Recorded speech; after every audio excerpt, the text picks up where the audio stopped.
Hello there, ladies and gentlemen, and welcome back once more as we continue. So I am using the updated database now, which is fantastic. Actually, it will mean that we are playing the game with the proper, up-to-date database. We should see things differ now, which will be quite good.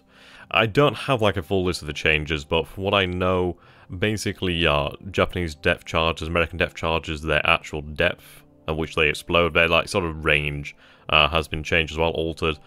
Supposedly we will have a new AA gun, amongst other things. There's a lot of different changes there. So there, Black Mesa, hello there, Anno. How you doing, my friends? So yeah, here we are. It's good now because at the end of the day, I got a bit angsty yesterday. I wanted to actually play the game, but yeah. So what will happen is, I've sent on the combat replay to THG, so those of you who watch this from THG's point of view will be able to see that soon. And then, once I'm finished with my turn, he will then update his own game, and then we'll both be in line, which is going to be great. Okay, so it was actually a rather interesting turn. Not terribly action-packed, but definitely an interesting turn that definitely has a lot for us to actually learn from. I did have it, well, me and THG did have a bit of a joke about these motor torpedo boats. He doesn't know that it happened again, but he was like saying, wow, didn't expect to find your carriers there. It's like, yeah, didn't expect to find your motor torpedo boats there either. Oh dear. Okay, so with the loss of Canopus, sorry, I had something to call my throat there. Indeed, with the loss of Canopus off of the Australian waters, it's a nice way for us to start out there. I think that would be the first transport we've actually found. So for her to have gone down, that is actually quite a good sign. Right, okay, so one B5M1 Mabel, definitely not the largest attack there ever. The KI-21-1C Sallies are doing fairly well there, 211 casualties reported. Very nice, very nice. We should actually then be able to remove them from the rail lines, which is going to be very good for us. A follow-up raid by the KI-48-1B Lilies. So you can see here, the bomb loads are just massively different. So 400 kilograms of general-purpose bombs, yeah, 1,000 kilograms. It's a big difference there. A major difference. Notice the weather. So we had thunderstorms here, we have partial cloud, and clear skies. So you can see the amount of casualties inflicted does significantly increase than with the weather. Of course, we did have different planes participate in these different raids, but I would imagine that having clear skies when running a bombing campaign would make things significantly, significantly better results that you actually can see what you're going to attack. Okay, so Mono and air attack in Bangkok. Raid spotted at 90 nautical miles, estimated 7,000 feet. Interesting. So he's definitely going for some kind of mission there. He didn't inflict any damage. Right, city attack. That is interesting.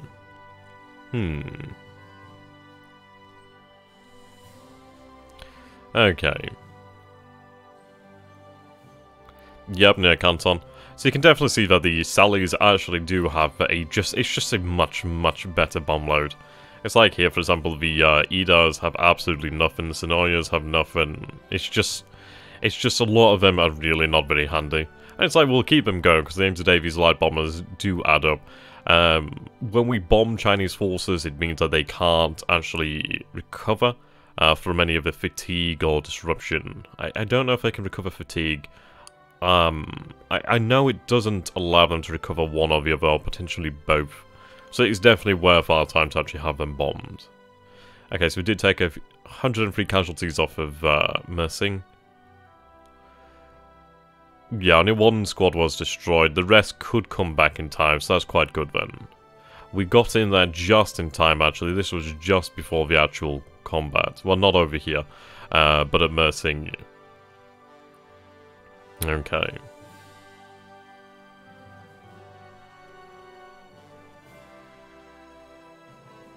Similar levels of casualties here. Though once we have more infantry, most importantly more artillery, we will win that battle. It's only going to take a matter of time for us to actually beat them here. Just north of Kaifeng. Indeed.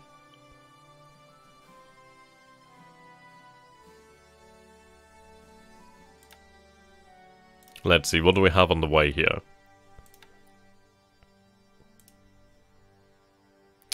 Would be nice to see what we have coming then. So let's have a look. Looks as though the 19th is obviously moving out then. I think we've been waiting for them to somewhat form up here, it seems. Right. What is this terrain type? This is... Let's just figure this one out. That would be... rough terrain. Okay, so if we go over here... rough terrain... Right. So infantry will move half of their speed here. So it'll take them a couple days to actually arrive. We can actually see some of the actual defensive values, obviously supply costs.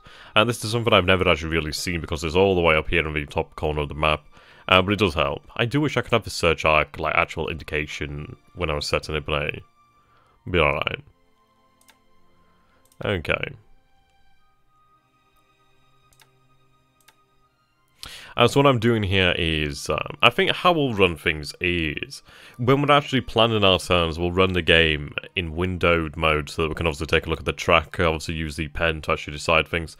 Then when we're actually running the game, well, running the actual turns, we'll run it in full screen mode, so that we can actually see the animations properly. That'd be quite nice. And the issue is this bloody bar. If it wasn't for this bar here, it would run fine. Oh well. Okay, so we should be able to then go for a deliberate attack here. I could do with additional infantry obviously coming here. They are moving, so just have to wait for them. Take a look at the rail lines, yep. Okay, road system. It's not a bad road here. But it's still going to take them some time.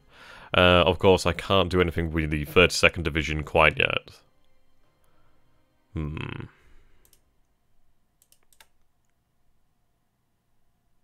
Okay, we do currently have 27th over here, but of course they can't move as of yet.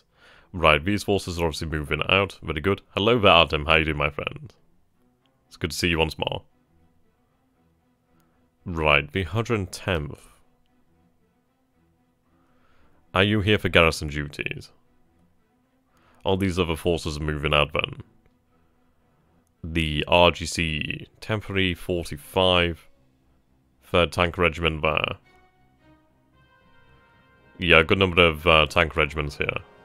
We do need some additional forces. What we are going to do then is have the 110th Division begin to move out then. Can I have them move there? No, I can't.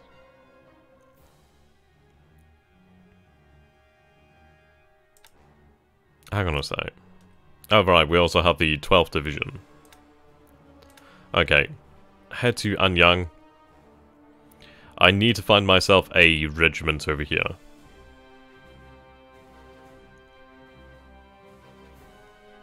Yeah, pretty much. We're going to take a look at China and then go over. Yeah, so you have the 25th Division here. Yeah, they're moving to Anyang. We do need to be careful with how much force we actually do take out of this area. But we should be able to manage another division here.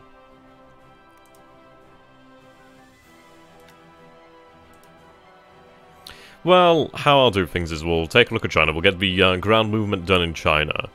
Then we'll take obviously a look at this area. We'll do things as we do them. I end up doing like, I kind of do things in like strange ways. It's kind of like what's most pressing at that moment or requires most attention. There's not a whole lot really to do. A lot of things that we need to do have already been set up previously, so that's quite good. Like the convoys are running okay for the time being. I mean, we'll have the tracker and we'll take a look at the tracker soon. But yeah. Okay. You're moving as well. I do need to be quite careful how many men are moving out here.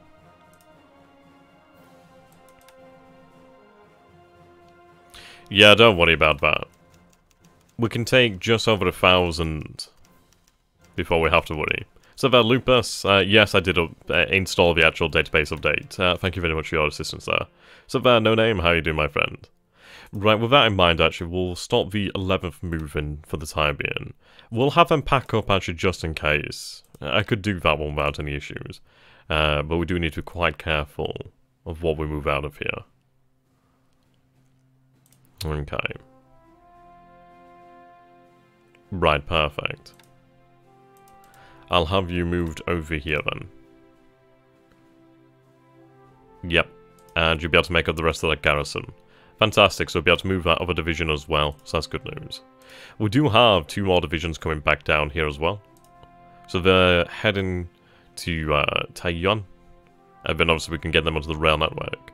But that's going to be very, very, very, very nice. I mean, once we actually get our forces in position and really start upping the numbers of divisions that we're concentrating in an area, we should be able to overwhelm him. As we saw here that we did have some good success from our Ka-21 Sallies. We are going to move the Ki-48s out from here though. The issues is the size of the airfield. Well, yes, the size of the airfield. See if I take a look, what size... We are... Well, we should be expanding it. We'll tell them to expand it now. But I think what we'll do then is actually move the Ki-48 to another airfield, potentially.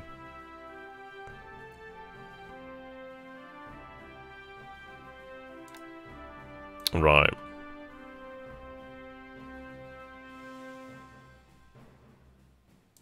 Have them move over here to Mukden. I just want to reduce the actual stack limit.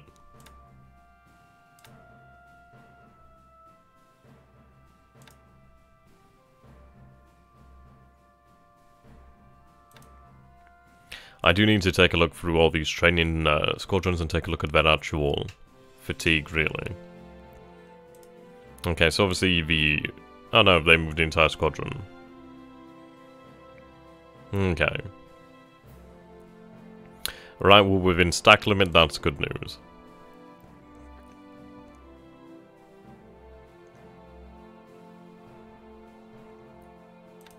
Okay, running reconnaissance. What sort of information do we have here? Supposedly we don't have a huge amount, and I do find that somewhat concerning. Right. Just the one here. 66. He's over there, so we'll transfer this one plane. Okay, transfer you over here to Kaifeng. Ah, we can't do it right now due to the weather. That's fair enough. Okay, just go for a deliberate attack. We do have reinforcements on their way.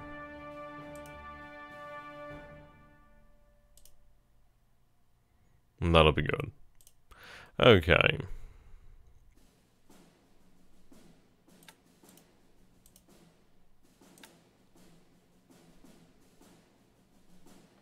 You're loading up supplies. Of these resources.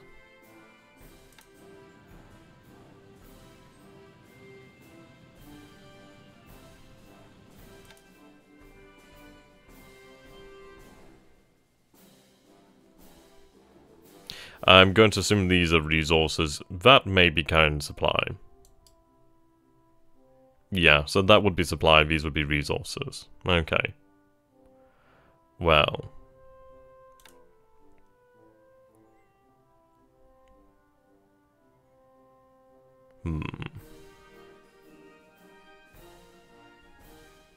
We'll have you set out for Nagasaki then. We may as well unload them while they're all set.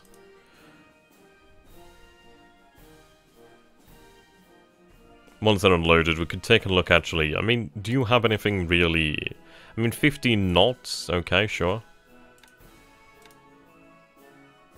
7... Right, that's a troop transport. Ah, right, yes.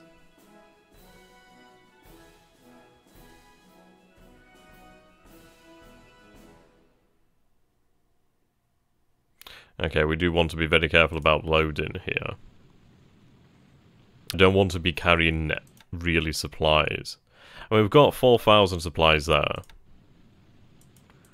It's a lot, really. We do want to have, like, another convoy set up, really, from Nagasaki, or potentially from elsewhere in Japan, to Shanghai itself to actually take additional supplies there. Okay, 7,580 troops, so it's a fair old whack of Chinese forces there. Okay.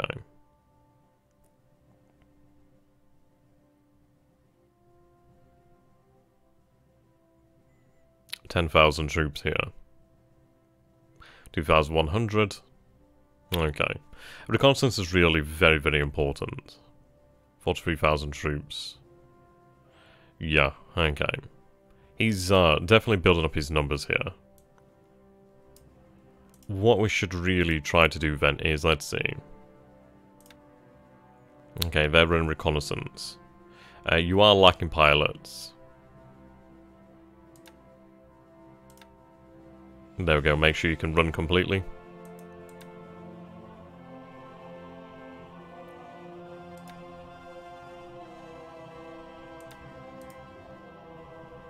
Okay.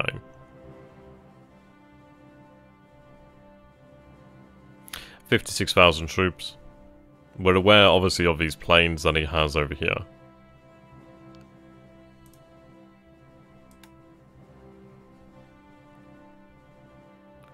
Right, so currently you're targeting Chishan.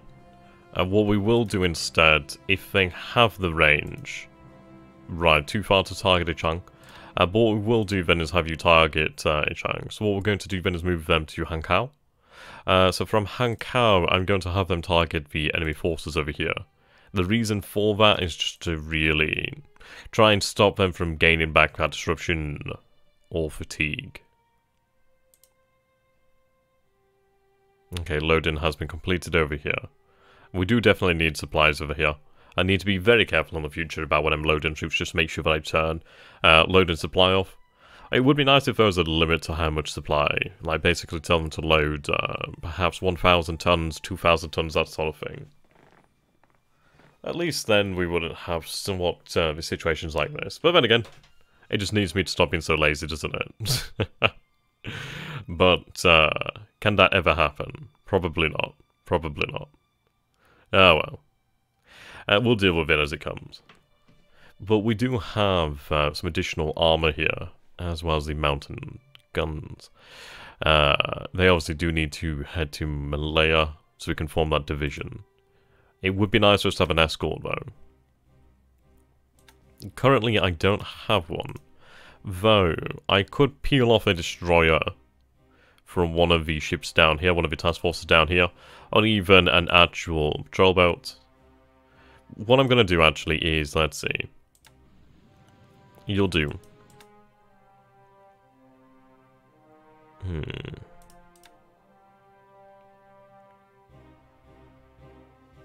Or I could have the destroyer minesweeper, W4, to do the job.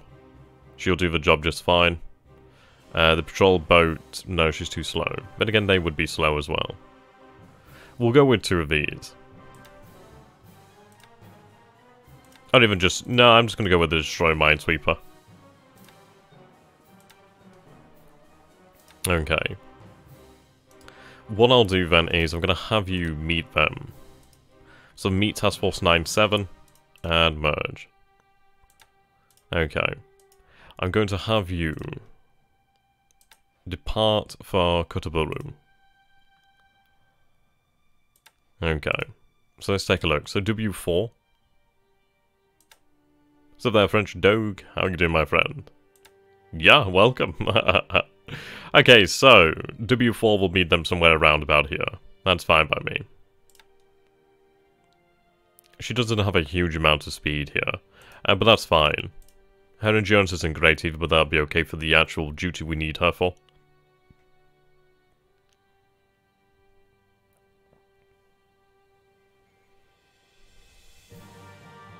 Right.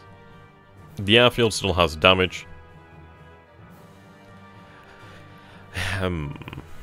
He may begin to start building up his numbers again, so we do have to be quite careful about that. Now, we do have to have a decision made here as to how we want to use our A6M2 We should...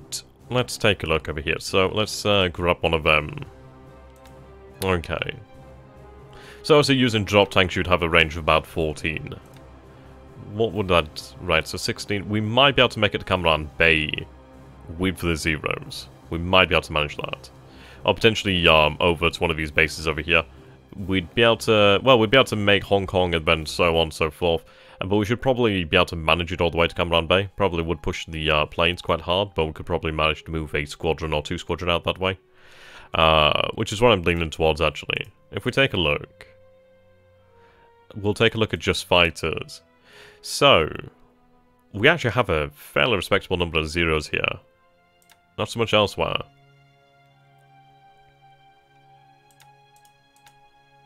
Okay. I do have a plane in reserve there as well. How much supply does... Right, Cam Ranh Bay has... She doesn't have the amount of supply needed to actually replace the planes on board. So we'd have to get them there manually. Right, fatigue 21. Fatigue 18, 15, 13, 17, 21, 14. 15, 18, 17. Right, she's currently in for maintenance. She needs a day. What we'll do then is... I'm going to say... tomorrow, so the 17th of December. I think what we'll do then is, once these planes have had some additional rest, and let's actually take a quick look over at this squadron here. These planes are in for maintenance, and they're looking at about a day as well. Okay. So if we are ready by the 17th of December to actually make the jump, it's missing a pilot, over the A6M2 squadron. Yeah, it is. There we go. Actually, no, sorry. No, we should have been fine. Oh well.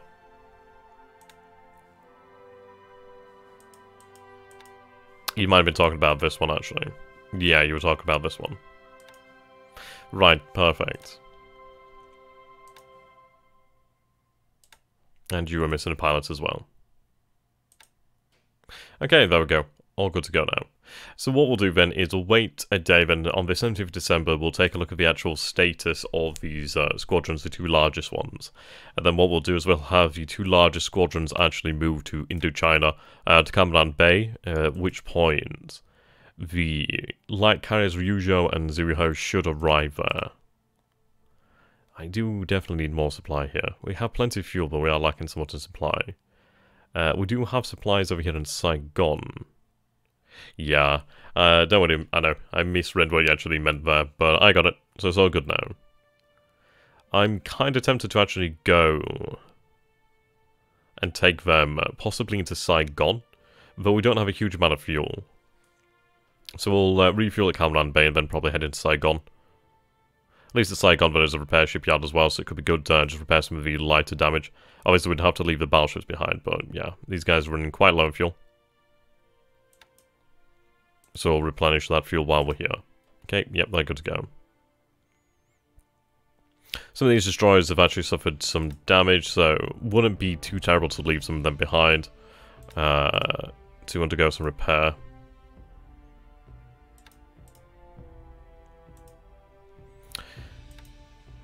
Yep. Nonotoro. 5,350 units of fuel.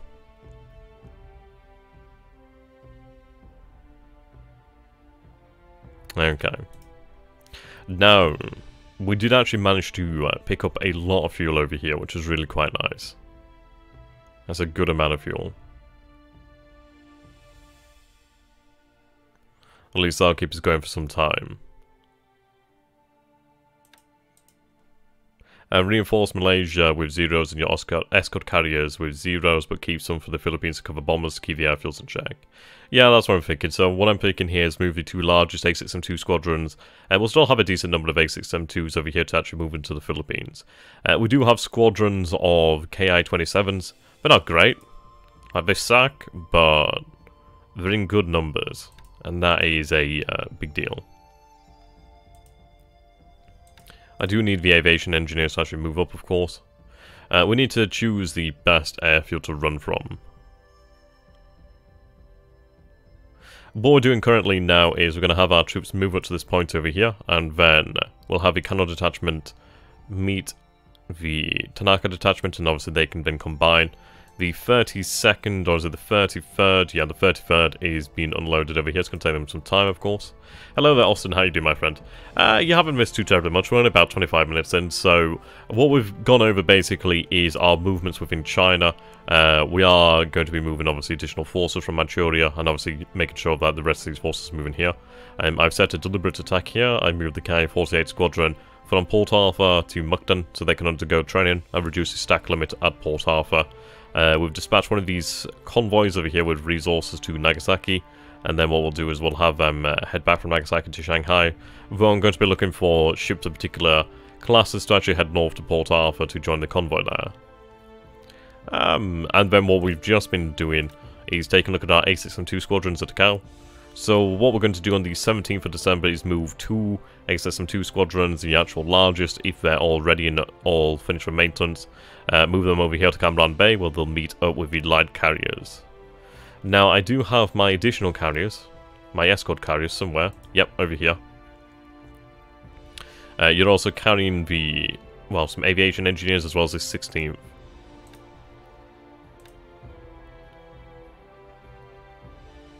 Right. We do need to form the 2nd division here. Yeah, definitely. We need the numbers. You're welcome there, mate.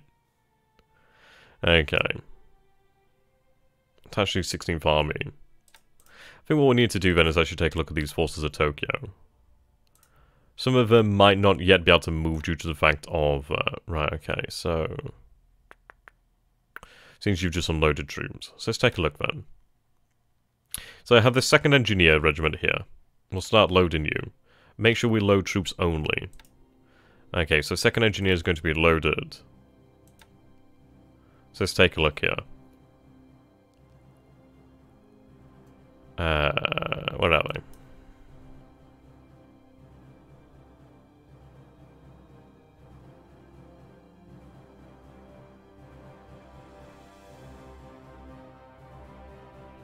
Interesting, I'm not actually seeing them here.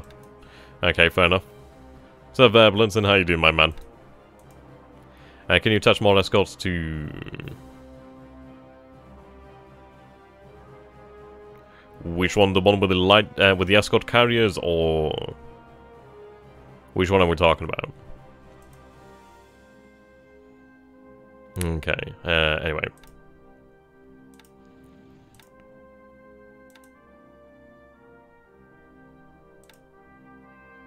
Interesting, so that's not showing it being part of the 2nd division. Have I loaded the actual... Am I talking about the right ones here?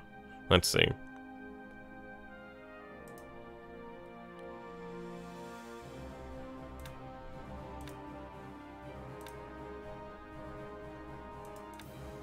Huh.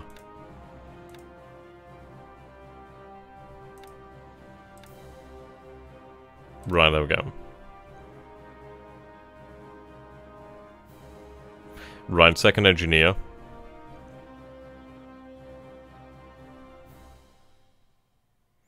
Second Armour.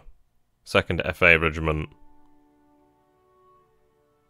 Then I have that force over there in Iwaki, which should be on their way to Tokyo. The 2nd Division's very much spread out. Okay, well, what we're going to be doing with the escort carriers is they're going to be, well, heading out to Cambran Bay. The escort carriers obviously do have the planes, which we are going to set to ASW. What's up there, Pirate Joe? How you doing? Okay, so let's find these guys then. 2nd FA and 2nd Regiment.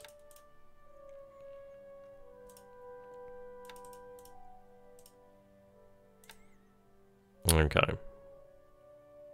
And just troop load. Right, 2nd Regiment.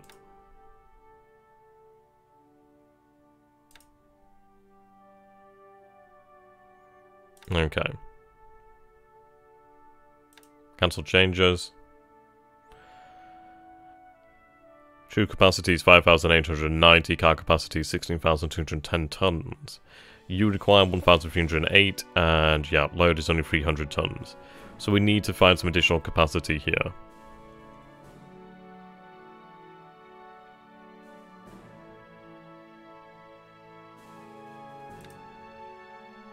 Okay.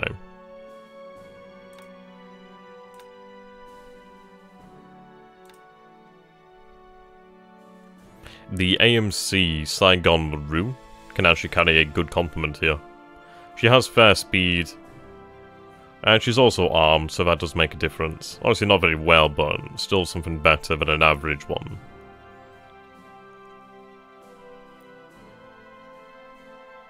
Okay, so if we take a look then, so true capacity is 5,890, 6,770.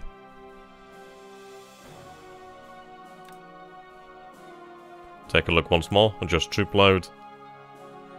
Right. Now we can manage the 2nd Reconnaissance Regiment. So what I need to do as well is have the 4th Infantry Battalion actually loaded on board as well. The rest of them are coming from Iwaki, where they'll head to Tokyo, and then we'll actually form it into actual regiment. So... yeah.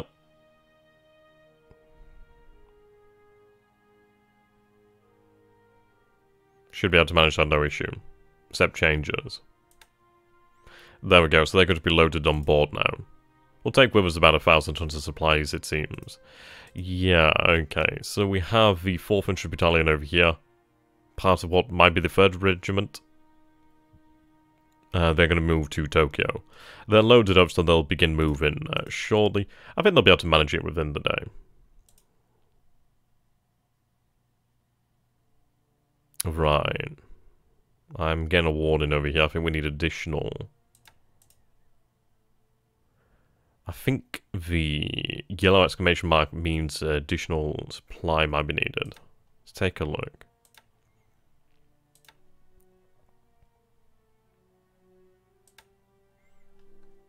I can't actually remember what the yellow exclamation mark means. I know it's not something we should have, nor want.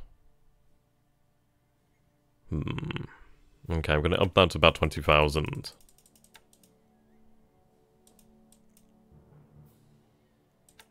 Just in case. Let's go over here then.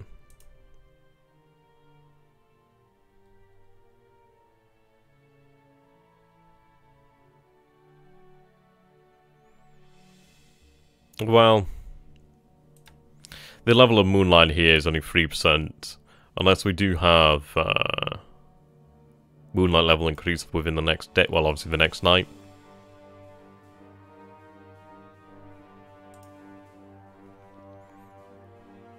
I mean, we do have an escort of 2 destroyers, 2 destroyer transports,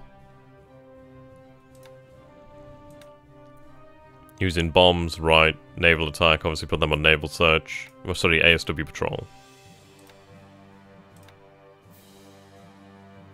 Okay, so 30% of the squadron will be out searching. Put that down to about 1,000.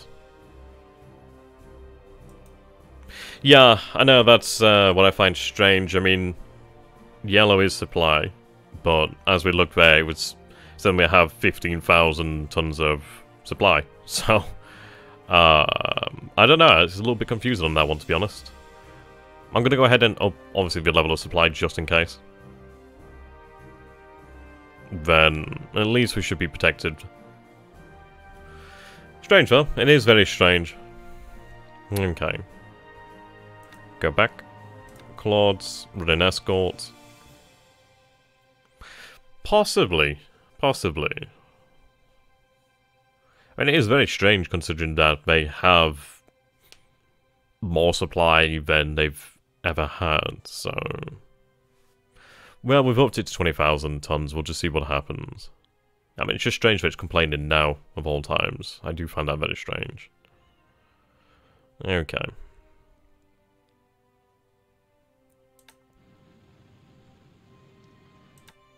To be honest, some might as well. Let's see.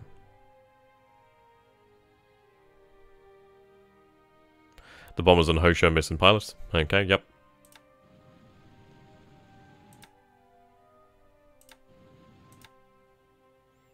Oh, they are, aren't they?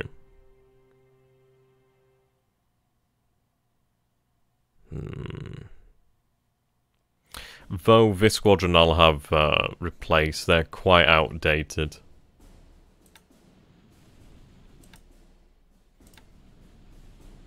Then you're only carrying the B5M1Ks. Okay. Hello there, Alexander. How you doing, my friend? I've seen the first part. What do you think about the carrier report? How do you plan to react? Well, I don't believe the carrier report to be accurate. I don't believe it to be correct.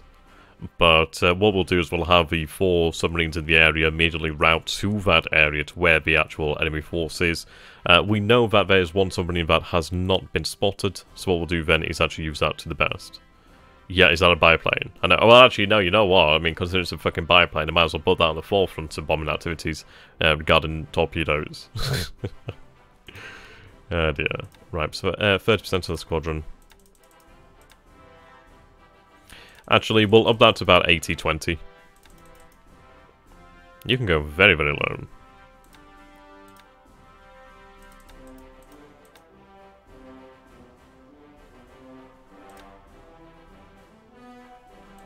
Yeah, max range.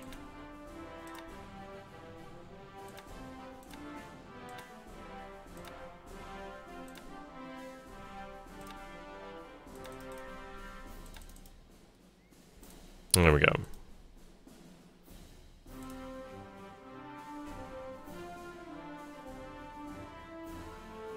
Right, what I'll do here then...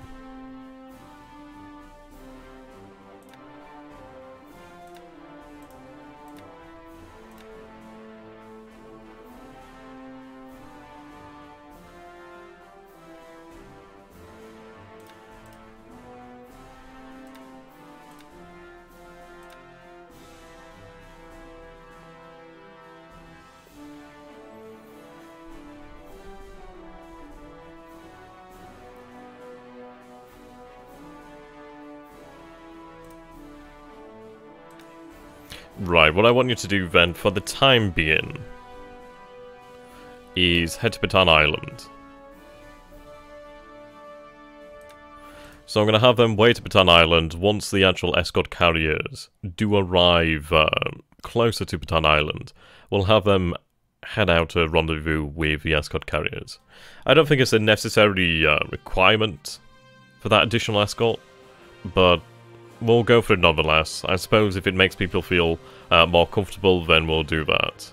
At the end of the day, it'll be an extra light cruise in the area as well as 2 patrol boats, which will help keep the force safe. So that's always a good thing to go for, really. Okay, so our forces are moving up the Philippines right now.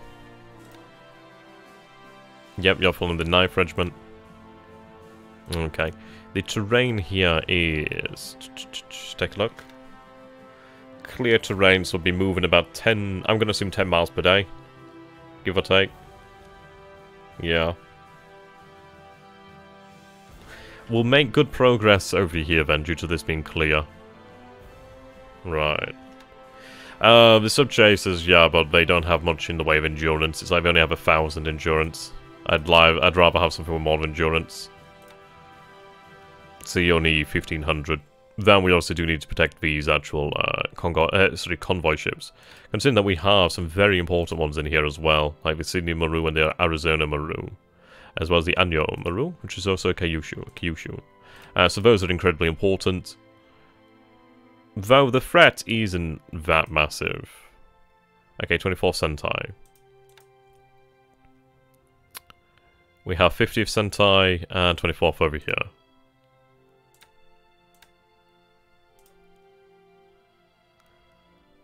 Right, yeah.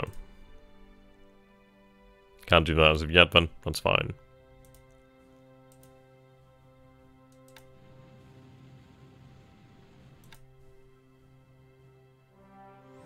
Okay. I'd like you to actually transfer onto Bataan Island itself.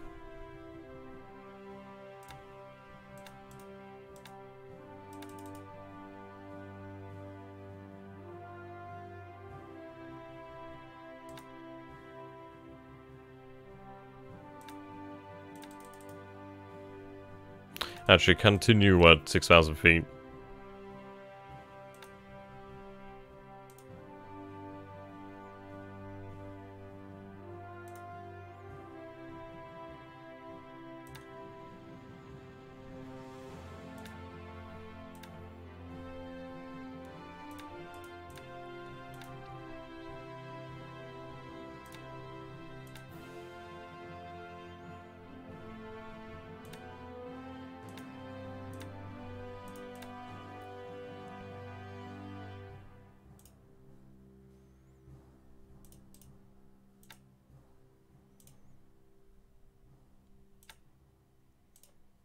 Right, there we go. Have a patrol around the actual island itself.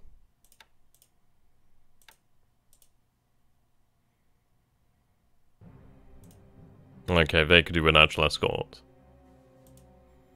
Sorry, I didn't actually take a look at that.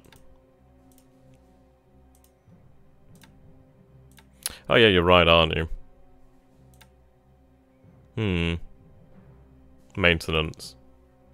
Well, when they're ready, they'll obviously start running. Interesting, though, that all of them are out. Actually, now that I think about it, what I'll do then is cancel your destination. Have you meet these forces over here. Merge with them. Incompatible ships.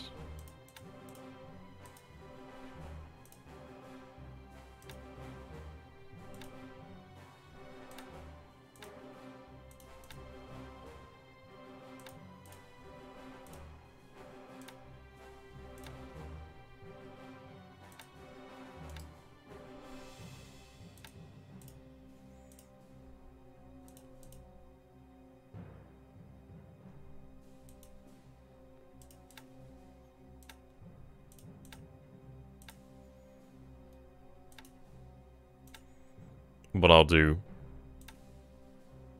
I'll set an additional waypoint over here by Takao. So they'll head up this way and then around. Well, actually, what I'll do then is... It's going to add additional time onto the journey here, but it would make it safer.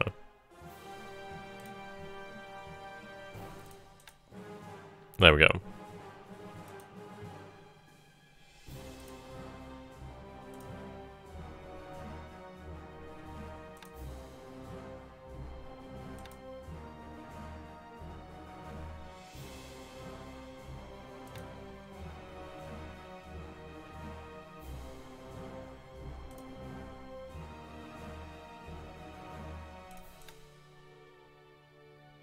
Now, they should wait.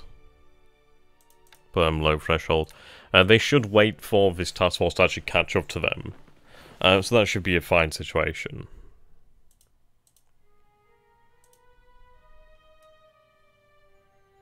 I mean, they're only going 12 knots anyway.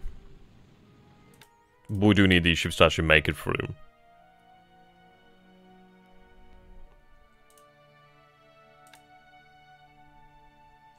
Okay, still unloading.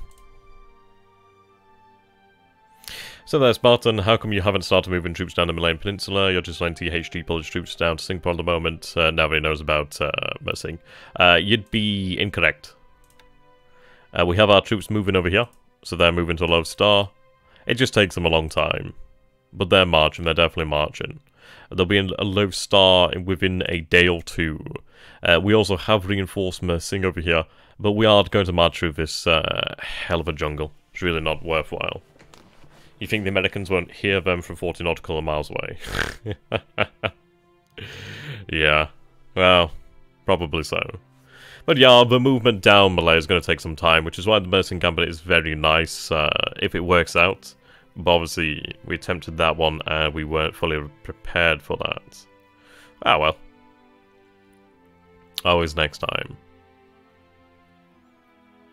Okay.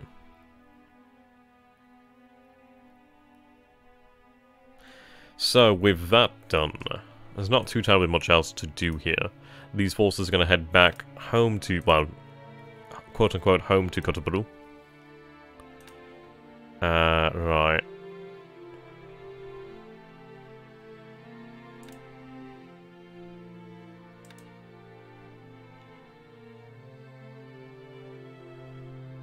Some very nice ships in here.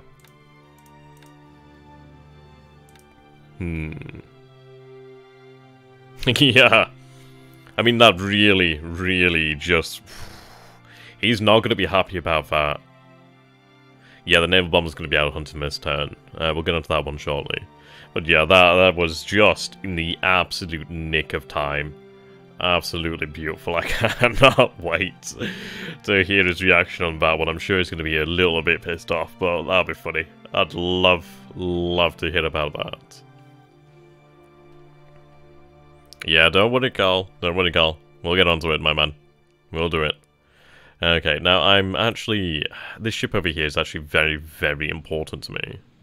Ignore this, it's just because we're playing it in windowed mode.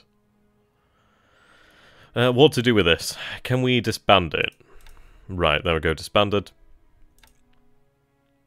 You obviously need fuel here, don't you? Yeah, there's plenty of fuel here. There's a hell of a lot of supply here as well. In all honesty, I should actually be able to replenish carrier-borne planes over here. I believe. Right, replenished. We'll get them out in a moment. Okay. Right, so those would be the troops from Yokosuka. I know, man. I know. Don't ever be sorry, mate. Okay, we also do have the 21st Infantry here. Yep, they're still unloading. There's only a couple of them, well, there's a few hundred of them left on board, so once they're actually unloaded, we'll be able to disband the actual task force. We're good to go. I do actually have 2 APDs over here. They're very slow, however. Yeah, the aviation engineers as well. Okay, so you're still unloading.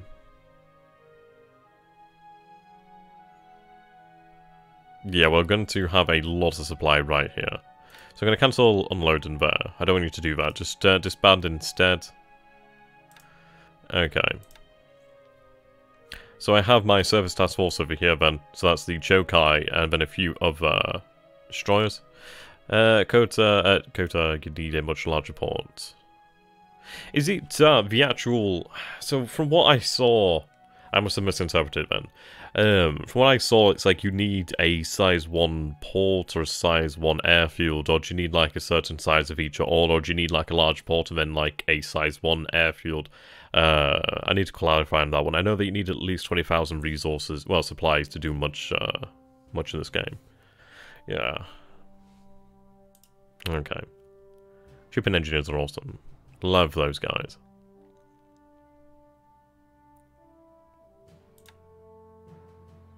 Now you're currently in strategic move.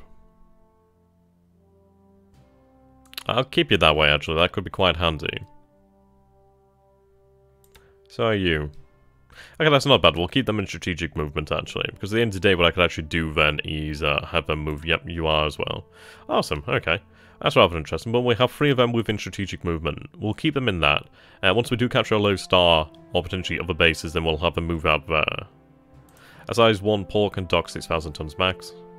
Oh, no, I'm talking about... Oh, right, yes, you have to have the carriers actually docked, don't you? That's a good point. How far out is little Kido out from Malaysia to start naval bombing? Oh, she's not going to be doing that. She's really just going to be running combat air patrol for the most part. Eventually, what I'd like to do is... Well, we will have eventually a Kargi and Karga to aid them. They're going to really head back to have their zeros replenished. But it's not really going to be until that point when we have 2 fleet carriers that we start doing offensive operations of that nature. The most of what we'll be doing really revolves around about sweeping probably Johor Bahru or sweeping Singapore itself. Ideally is going to be trying to knock out these fighters here. I mean, we do have sufficient fighter strength over here, we just need to have it closer and more concentrated, obviously built up and prepared as well.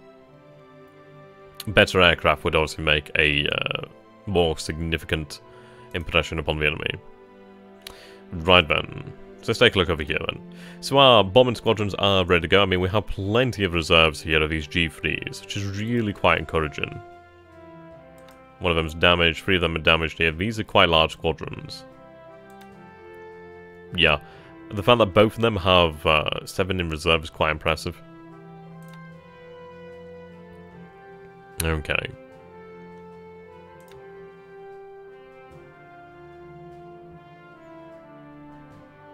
What we'll do then is we'll have... let's figure this one out then.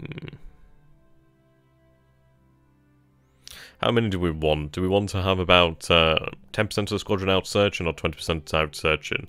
I suppose on a squadron like this, with the amount of planes, that would actually still be a fair amount of them at 10% of the actual squadron.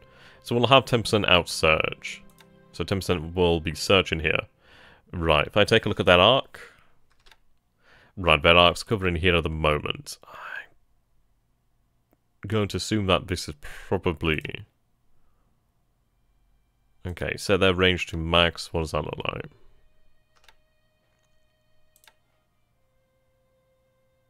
Ah, wrong squadron. There we go.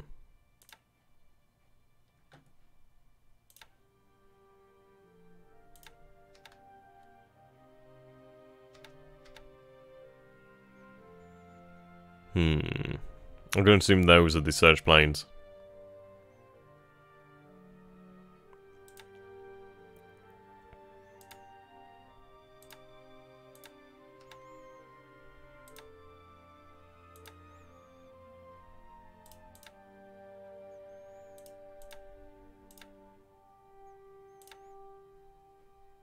Right, there we go. Strange that it's not showing it from the other one. Ah, right, that would be why. There we go. So now they're both set to maximum range here. We are covering this area. Okay.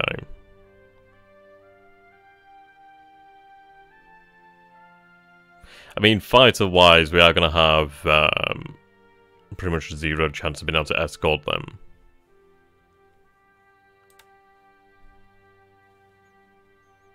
Using drop... Well, then again, using drop tanks, their range isn't actually too bad at all. I mean, what is that range there? 8 hexes. Okay, so they could reach up just past Mersing to Johor Bahru, actually. Peel some bombers off to hit these ships to the... I'm not going to hit them. It's moving southeast anyway. I mean, that's just a cruiser mine layer. What I want to do is actually concentrate my strength in this one area. I mean, it's still not a bad arc. And there must be some other ship there. But yeah. We'll get the vast majority of them. What we want to do is actually have them attack in sufficient strength. We do also have our submarines here, so yeah. I'm not gonna like have them move further over land and waste a lot of that just for one cruiser. Mine layer anyway. The reason I asked about your naval bombing is because THG knows that your goal from Malaysia is oil, so I'm suspicious that he's going to try and pull out as much oil as he can. A deliberate attack at Mersing now, he should be disrupted. You think we can actually manage that? I mean, we could go for it. I mean, I imagine he would have lost a lot of his potential there. I mean, we have 1 day to unpack here. Is it worth it waiting a day, or should we attack now? Maybe a day. Actually, have your objective changed to Mersing. I should have done that one when we actually landed. I mean, if you guys feel confident enough about a deliberate attack here, it's not the end of the world, is it? I mean, we do have a decent amount. I'm a little bit worried about this being 1 day. What's up there, Brian? How you doing, my man? Good to have you in the stream. Right, so. They do have decent... Well, then again, considering the fact that they actually don't have any guns, it doesn't matter, does it really? So yeah, we'll go with a deliberate attack here then. Yeah, we'll have our deliberate attack over here then, a counterattack at Mersing. I mean, should that actually inflict some good damage, that'd really change the situation. That would be a massive, massive reversal for his situation there. I'm pretty sure he would be pretty flabbergasted on that one. That would be really funny. Actually, I'd love to see his reaction. Okay, these H6s. We do have a couple in reserve. Yeah, these are really quite valuable to me. Just the sheer range that they have is beautiful. Can't afford... I mean, I'm somewhat wondering... Let's put them on rest for the time being. I don't think you have enough supplies for that, true, potentially. And my money is on, he's bringing in some troops to reinforce Mersing, so you should probably need to take control ASAP. Yeah. Actually, we have enough supplies here. I mean, even if we use double in combat, we'll still have enough, so that's alright. Well, we have our submarines out here, currently. We also have submarines over this way, covering the actual entrance to this area. Obviously, we'll have our naval bombers out here. Bomb Mersing, I mean, the issue about that is he has 69 fighters here. So I'd imagine he will be running combat air patrol. We know so far that he's bombed Bangkok. And it looks as though he did have some aircraft sweep our airfields here, potentially. Well, we saw some... let's take a look.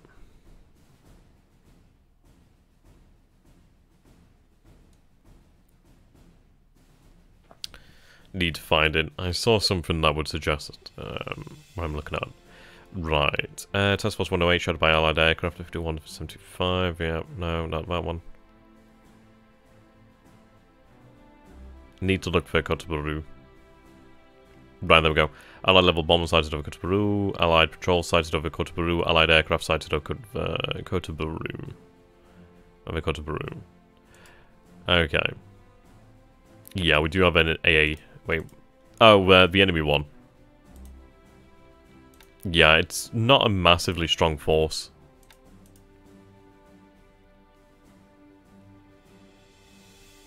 Oh, right, you're talking about its potential to defend from the air. Yeah, I mean, it would be more painful. I'm not going to bomb at Mersing yet. Maybe in the future. I think what we need to do is focus our efforts on trying to destroy the actual Allied air power here. I would like a airbase that is closer. That's a definite. Yeah, huge damage there. How many ships does he have in Singapore?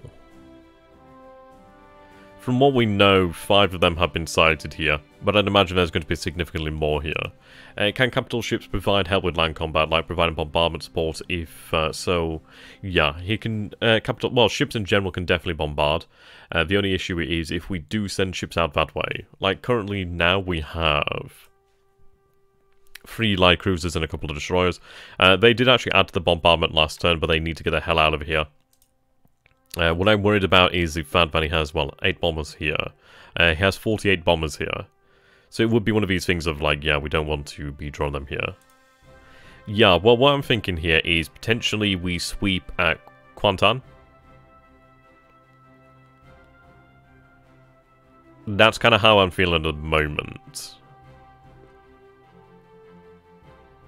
Though... what's your favourite war game, i.e. top 2 or 3 games you'd recommend? Well, I'm going to recommend the Grigsby series because at the end of the day, it's my bread and fucking butter. I really love these games. Definitely One Pacific above all, to be honest. I'd say...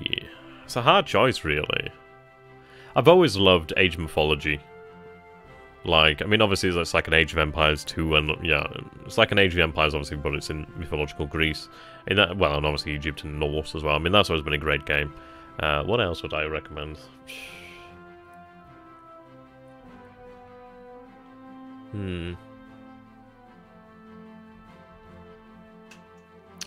I always love Victoria 2. I mean, it's like broken in ways, but man, Victoria 2 is just, I can spend way too long playing that game. So much fun.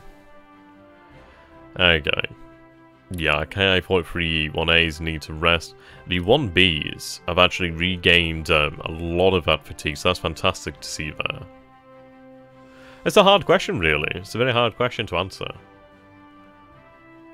What else? Oh, there was a game. One second. I don't know if any of you guys ever played this game. It was really interesting for the time, actually. And it's like, its reviews kind of suck. Like, I remember playing this years ago, like Genesis Rising. Like, I remember playing that, like, so long ago. It's a really strange game. I found it, like, really interesting. It, like, had this sort of RPG element to it as well. I thought that was, like, really, like, crazy. Like, I mean, when the hell did this come out? Okay, like, 2007. Yeah, it's just something about this game that I just found really interesting. It was a bit like Homeworld in a way, but basically you had these biological ships. Really strange. Really strange. So it's like when you destroyed other ships as well, it's like you could basically take their, like, DNA, their blood, in essence, you're like freaking space vampires, and actually use that to build more ships. It was really, really interesting game. Very out there. It's like, it's interesting to see that's got mostly negative reviews. I don't know, it might be something else, but I remember enjoying the game. I don't think I ever finished it, but I remember enjoying it. So that's one of the games out there that I remember playing when I was younger. Okay, then I bet his fighters are on combat air patrol to protect Singapore. He most likely has a wounded Prince of Repulse in dock and expects bombing to finish him off unless reports to Singapore were true. He's absolutely got Prince of Wales Repulse in there. There's no other way, there's no other place that she could have gone. Like, unless he's going to try and, like, spirit her out this turn, she's not going anywhere. And we've absolutely known. Yeah, absolutely known about it. Knew that was going to happen, sorry. Okay. Well, what we're going to do here, then... So their range with the drop tanks is about 12 here. Yeah, one in the Pacific has a great fallen. I mean, this is it. It's like so many dedicated... fans of One of the Pacific, and you can see why. It's just so incredible. What about EU40K2?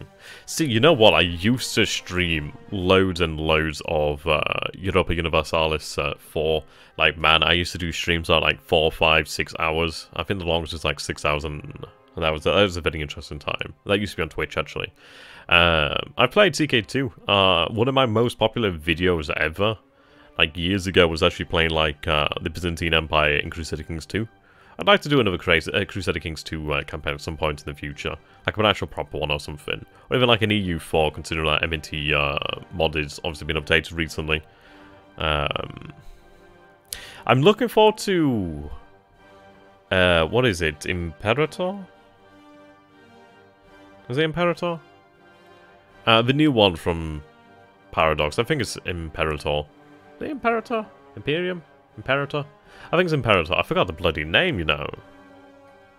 Well, that looks interesting. It might be the one Paradox game that I actually email them to say, hey, can I have some access to this? Yeah, right, okay, getting back on topic. Okay, so, what we'll do here then is, I'm going to take them off of rest for the time being. I'm going to...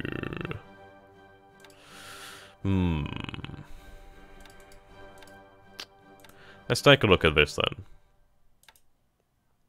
God, I love how they look. Yeah, the fatigue here, yeah, Imperator of Rome, that's it. That's the one I'm thinking of. It looks rather interesting. I like the actual density of provinces, that's what I do like. I would be interested to actually play that one. So it's actually strange, it's been a long time since I've actually got hyped for anything from Paradox for the most part. Right, currently you're escorting Task Force 337, we'll stop that. Yeah, it's like Europa... What was it? Europa Universalis Rome, or... I can't remember. Europa Rome, something like... I can't remember what the game was actually called. Never played it, actually. I tried, but couldn't get this mod to actually run. Okay. What I'm thinking here is we'll actually have these guys go on to rest now. Reduce our fatigue. So I'll have the KI-43 1Bs actually take over Combat Air Patrol for the time being. I'll have 60% of the squadron out, and then the remaining 40% rest. And then again, yeah. I don't want to use any drop tanks. Wow, that's a big old difference there, isn't it? Big old difference. It does use more supply, I do believe, and I believe it does actually put more strain on the aircraft.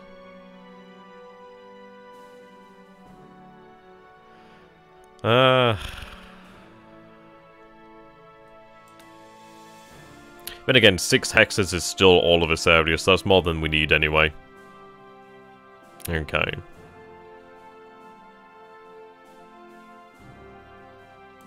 Right, we have our zeros here. Yeah, their fatigue's gone all the way down. A couple of days until we have these additional zeros ready. Yeah, the expense is dropping here.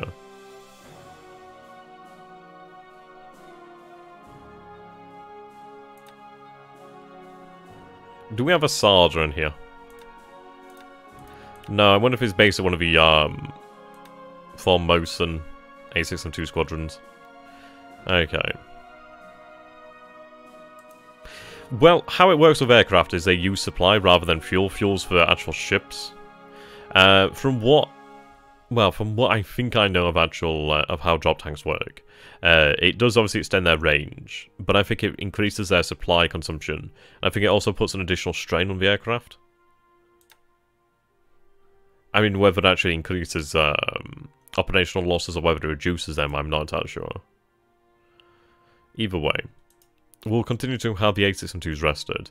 We'll have the Ki-43s fly this turn, and then obviously once the Ki-43-1As have had some time to rest as well, we'll be able to take a look at actually increasing... Yeah, we'll probably... I could sweep Kuantan with the actual... well, the Nates. Right, what we'll do actually...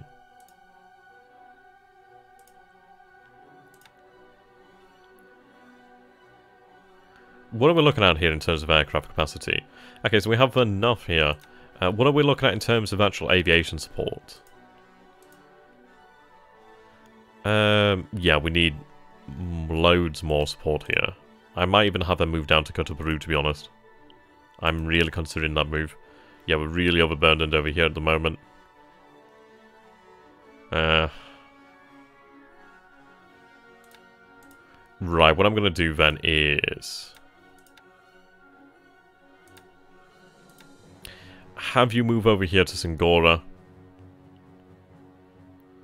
What I'm going to try and do is actually move some aviation support to the north, and then what we'll do is actually move some planes up that way.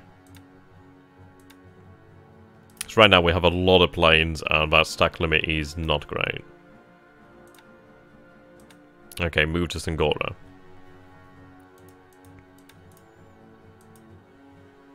Yeah, we definitely need to expand the airfield. Massively so.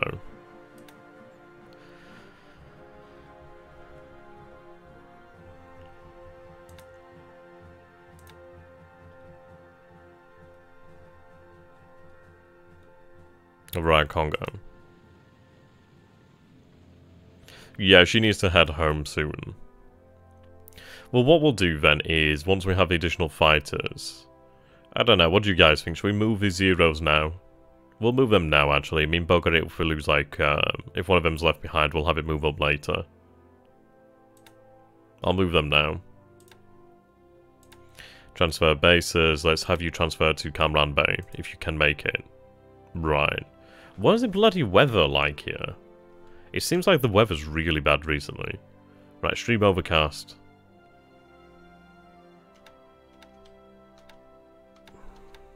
Right, thunderstorms in this area.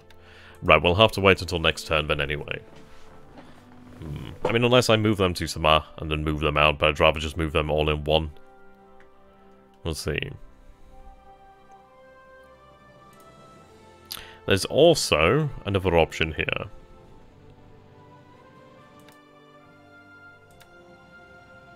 Right. Okay, what we're going to do here instead is actually have the escort cruiser, so the escort carriers actually head into Takao. Yeah, I don't know why I didn't think of this before, so what we'll do then is we'll have the escort carriers actually head into Takao. They'll be able to pick up a squadron each, and yeah, that'll actually fix the issues there. Then obviously the additional aircraft can have them move over. At least we'll actually be able to carry them and have them actually run from flight decks. That'd be great. Okay, so we have our naval bomber set up over here. I don't think there's particularly too much else that we can do there. And obviously this isn't great. I could do actually moving a group out of here. So the C5M2 Babs, Ki-27 Nats, we need to move them somewhere else. So there, Isaac Chrome, how you doing, my man? Yeah, we'll be doing... we'll take a look at the actual potential allied carrier site in just a mo. Right, so I'm looking to move out some additional Ki-27. So the 77th Sentai Detachment A. Where are they?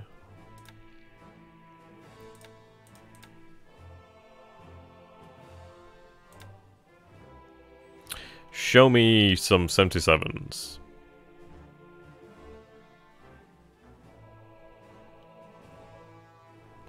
So we have some over here in Camaran Bay, go to Baru. Wow.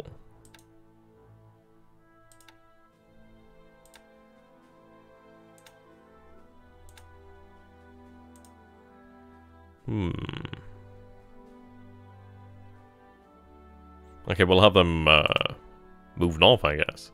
I've finally been able to pull away from my unit work for a while. Anything new happened? Well, we did manage to actually land our troops over here at Mersing just in time to actually defeat a shock attack. We do have a suspected carrier site in here. Supposedly a suspected carrier. Though I'm not very convinced by it.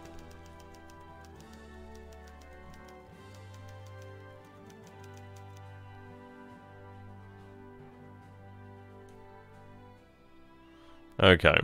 Well, what we're going to do here then, let's see what we have in the area. I-22, she does not have a search plane. I-3, no search plane. I-1, no search plane.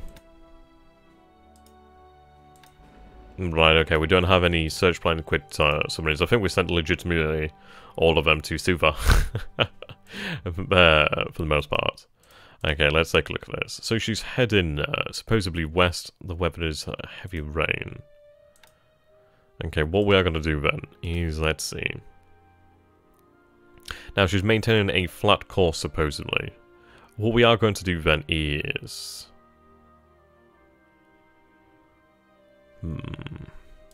move her here.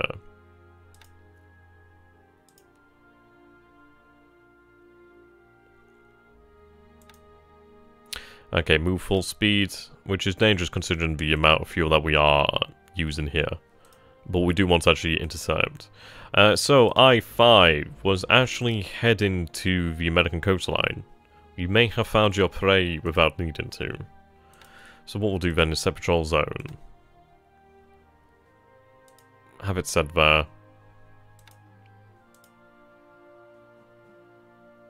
Well... yeah, it's an interesting question, that one, really, isn't it? What can be mistaken for a fleet carrier? It may be a escort carrier, which is obviously still a prize. It may be a aircraft tender, so like an auxiliary and a AV. It could be a heavy cruiser, it could be a battleship, it could be something that uses a search plane, potentially, that has been mistaken for a carrier. But it's interesting. It is interesting. It could be just our pilot being too trigger happy. Okay, full speed as well. But we'll investigate this site in with the submarines that we do have in the area. Absolutely. Right. Have you... have you headed there? I mean, it's hard to choose where to have them head because obviously she's going to be moving. I might have you actually start out. Well, no, what we'll do then is we'll have you start here. Then I'd like you to actually move west. And then at least we might be able to catch her then. Actually, maybe back to normal. Okay, full speed. Okay. I-2.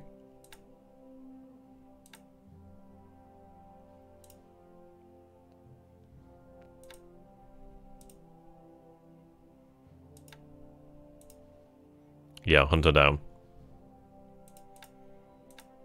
I mean, if on the off chance she goes that way, kind of suck, but we'll see.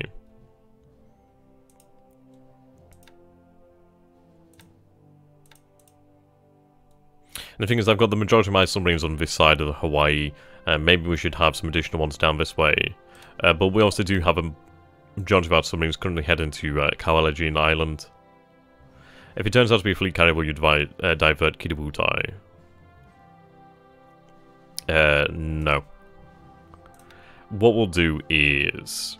The reason I'm going to say no is due to the fact that we have an operation only 2-3 days, maybe 4 days away, and that will draw his attention.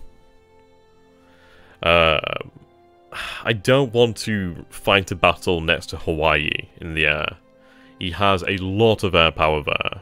A lot of air power. He has a lot of ships there. He has a lot of his might concentrated here. A lot of it. And I do not want to take the risk.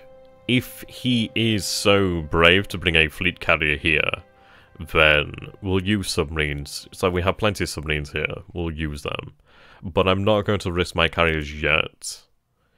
I don't know if it is a carrier, and right now I don't think it is a carrier. If the situation does change, and she does continue to move possibly out of range of Hawaii, then we will go about possibly intercepting her. But as Napoleon said, never interrupt your enemy when he's making a mistake. So we'll see what happens. We'll try to engage with submarines, but I'm not going to move the carriers as of yet.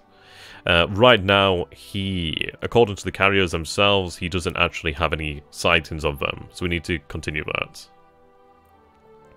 Well, this is it. It's just, we need to be careful. So the thing is, we've got to actually get there. It'd take us a couple days to actually reach this area. So, we'll see. We have submarines here, right on station. They'll engage, and we'll discover what it is one way or another. Okay, so we do have information continuing to be collected over here by Hokoku Maru and her search plane.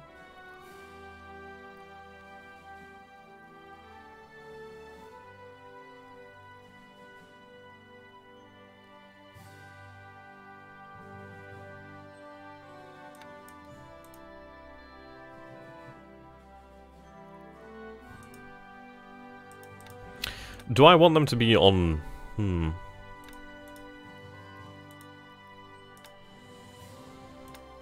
Does this want to be 100% search? I think it does, doesn't it? I just want to be 0.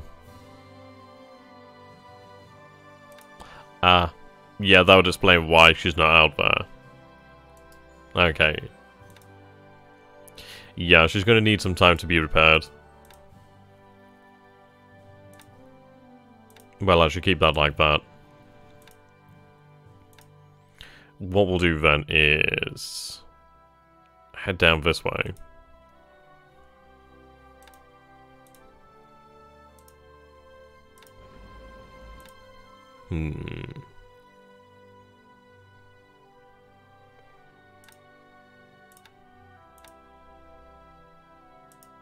Avoid the coastal waters.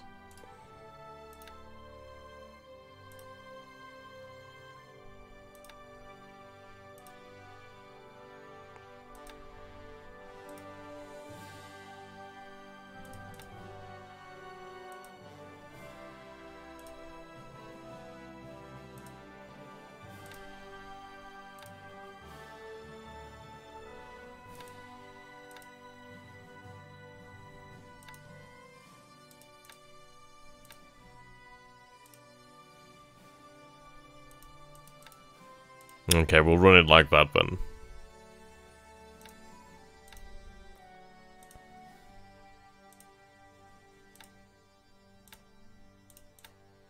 He'll be running a coastal path, I'd imagine.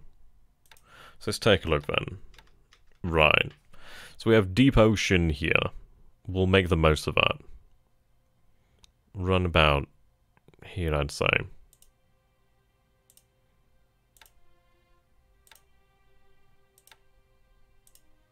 And that's why she's going to linger.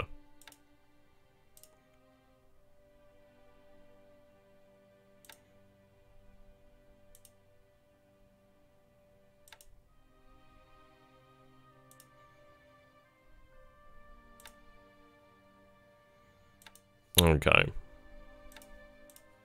So she's going to patrol from here to there, back to there, to there, to there, back to there, etc. And the reason for that is that we're operating here in deep ocean, due to the fact that it actually will help them survive. We don't want them in shallows, as we've seen how the American submarines have fared in shallow waters. Even against our inferior ASW, they still can be destroyed, so we do need to take that into consideration. Definitely need to take that into consideration. Indeed. Yeah, but what we have here then is a fact. Our submarine is set to 1 hex reaction, so obviously if it spots something it will engage. So that'd be fine. Plenty of room there. I do like this new map. What do you guys reckon? Do you like the more realistic view? I mean, both of them are good. I think it's just nice to have a like change up every now and then. Okay, so you're going to head over to the Torres Strait. Take a look at planning this out then. Okay, so we have shallow ocean here. What we'll do then is patrol. This is all shallow.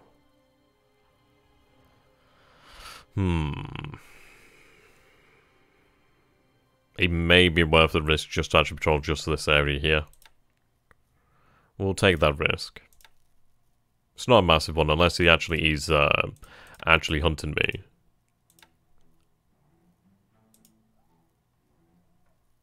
He does have a base at a whole island though.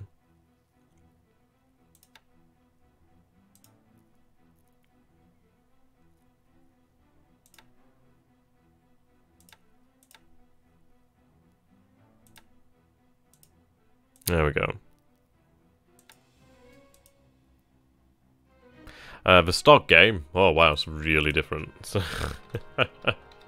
Oh, 1 second, let me find it.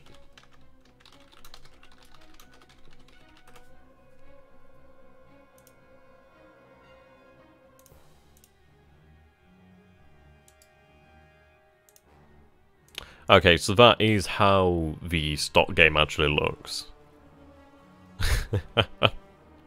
So yeah, very, very different view there. Not terribly bad, is it? It's just the intraday war game, isn't it? I mean, they're all different hexes, so... very different to how it looks now. Okay, so you're gonna head up that way. Your endurance isn't too great. I need some oil. Well, I need something to refuel them, don't I? I do need to take one of these actual islands around here to set up as like a submarine base.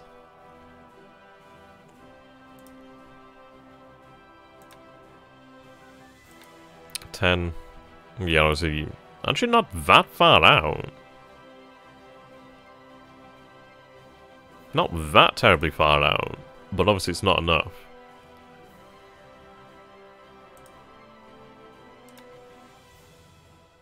So many reserve there.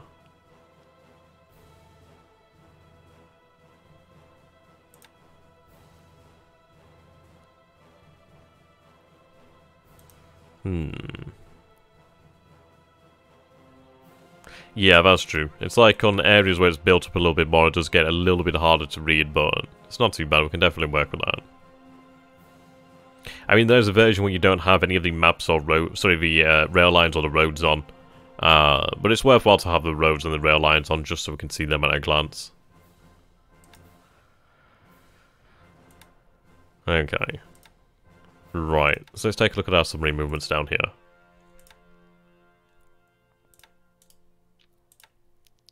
We're going to really, really blockade Fiji, because if this information is correct, and that there's only 1,300 troops there, then by Jove, we need to be on top of that ASAP. I mean, we've struck gold at Canton. We are evacuating Canton actually now. Due to the fact that, yeah, the base has been heavily damaged by fighting, and we do have a much worthier prize over here. It's worth a hell of a lot of victory points as well. And if we take control of Fiji, that is going to actually be a really big impediment to his actions in this area. Most importantly, what we need to do here in this area of the Pacific is absolutely cut off his ability to send convoys from America to Australia.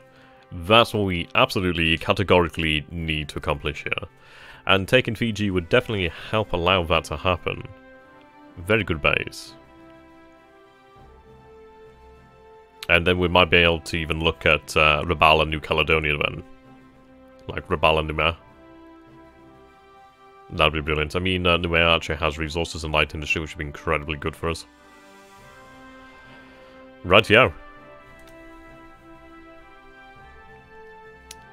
Fuel's okay. Should be alright for the time being. Right, so it's actually really deep ocean here. This is fantastic.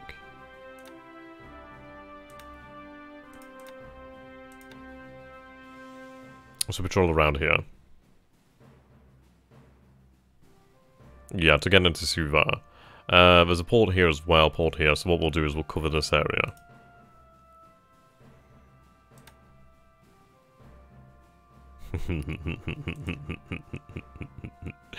I really, really want Suva.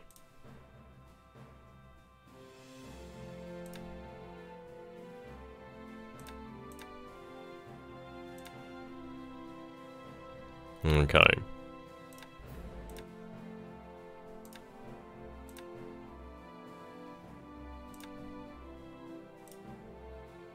Currently out of range, but once we are in range, obviously check out Suva.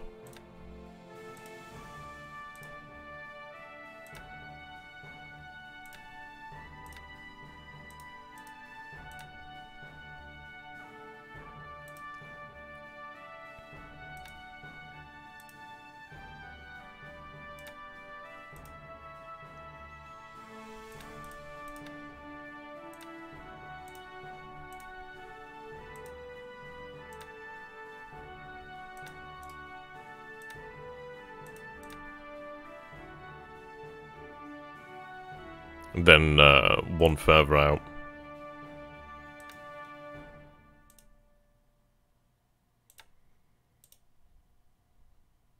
Basically, I'm trying to cover the port here.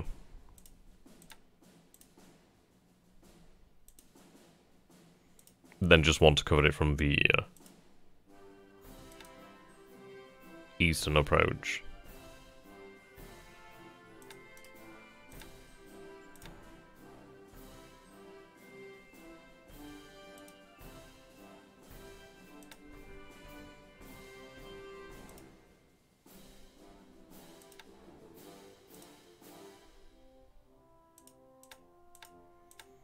Okay.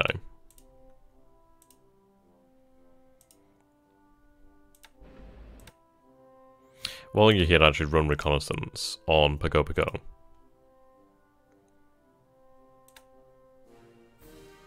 Just within range.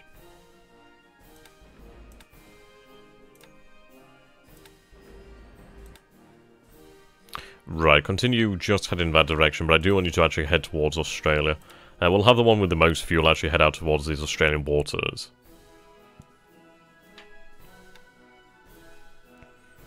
Okay, so that's done. These submarines have been given orders. You're currently heading up north.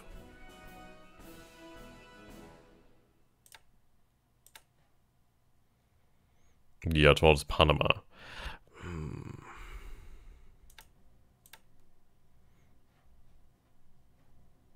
No, I can't risk it.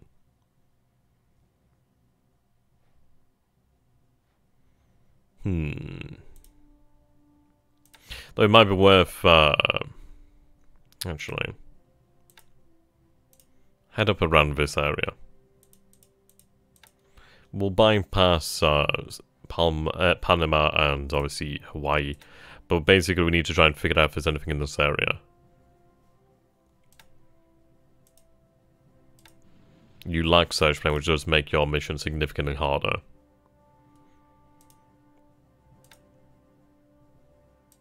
Nonetheless, patrol around this area. Not too close, though. Definitely not too close. So just make me wonder, where do we actually want to have them patrol? I'm probably better off having them patrol potentially around here. But then again, this is going to be a busy area. We want it to be out somewhere difficult for him. So yeah, I suppose we'll stick in this area.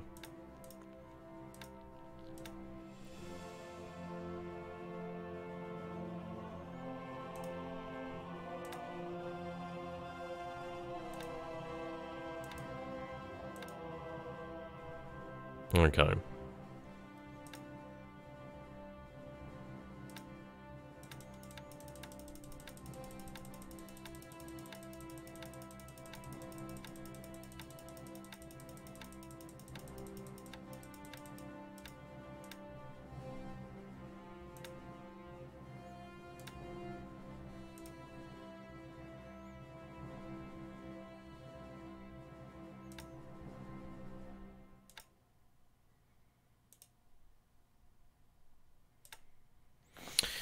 Okay.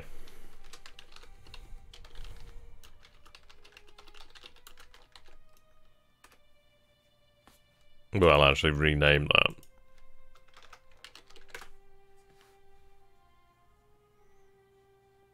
Have them load resources and obviously move in there. So total load would be 21,000 tons, which is fine. You shouldn't have an issue reaching that.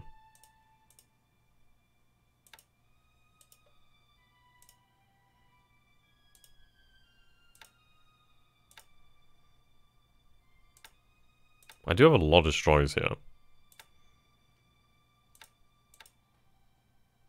Are they on patrol?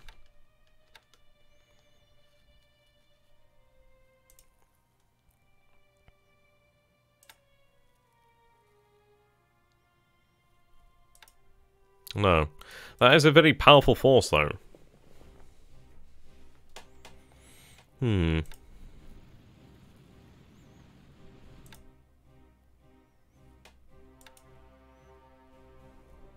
What I'll do then is I'll have them based, I'll have them based down here at Waiki, actually.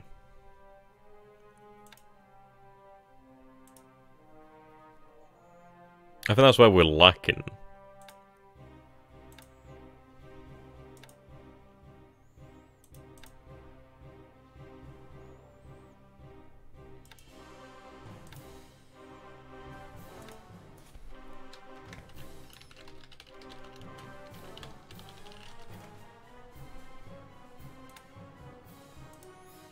Okay, so these destroyers and light cruiser are based here in the north, really to defend against any American raids.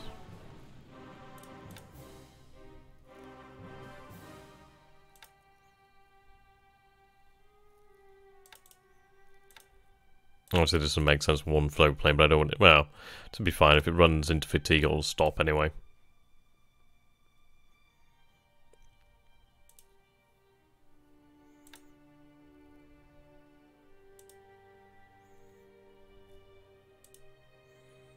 In fact, what I'll do is dispatch one of these destroyers.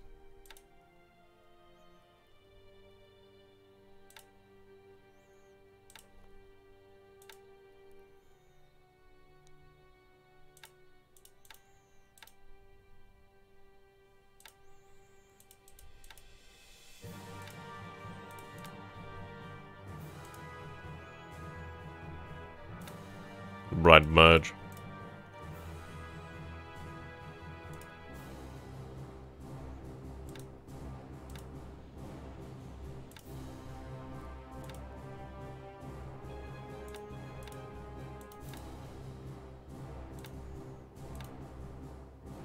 I'd like you moved.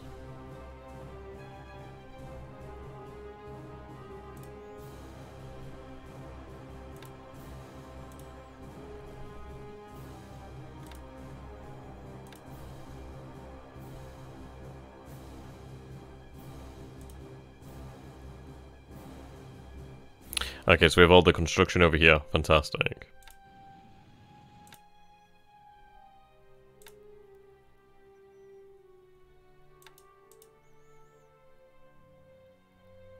Okay, obviously that will hasten the construction at Shanghai.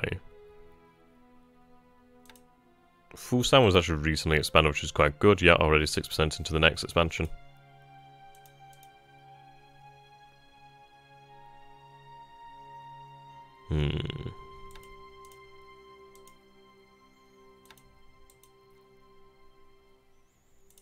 What I'm going to do here is actually... Right, range is 12. 11. Right, we are going to have the K-21 Sallies actually support our forces here in the north.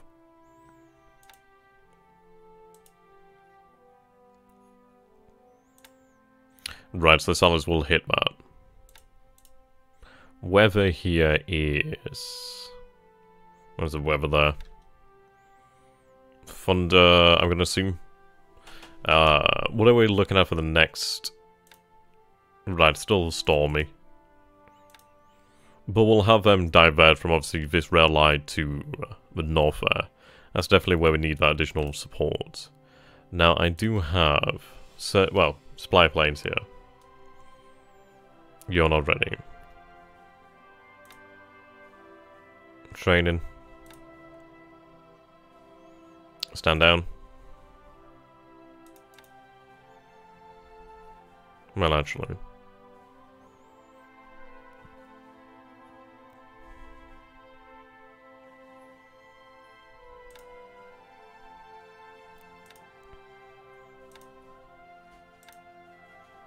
Okay.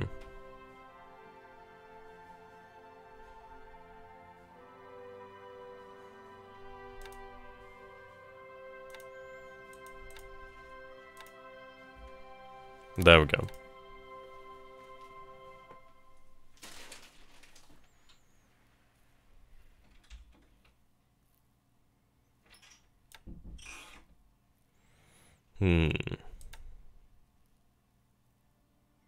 Now, a couple of them are in maintenance, a couple of them are damaged.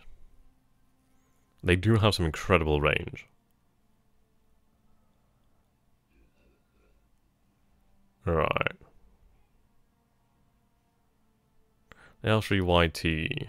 So, L3Y2s. How many do we produce of those? We'll actually bring up the tracker while we're here, actually. For those of you who have seen my desktop before, then I imagine this is quite a shock, but it's actually more organized than usual. I know, I actually spent quite a while doing that. Oh boy, too long.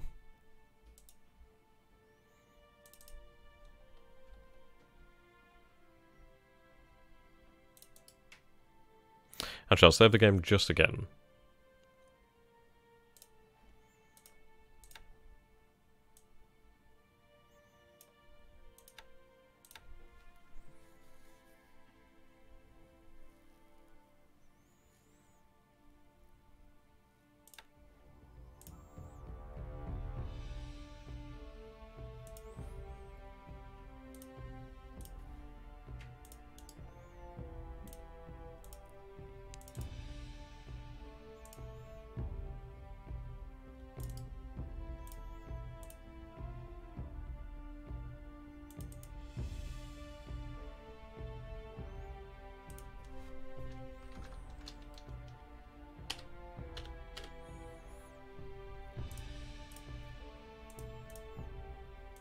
There we go.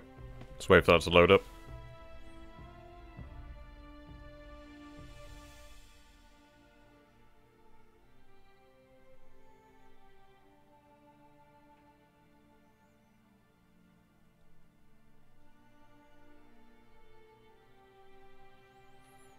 Okay.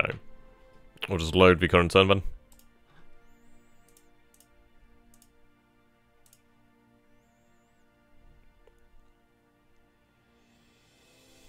There we go, turn 10. Jesus.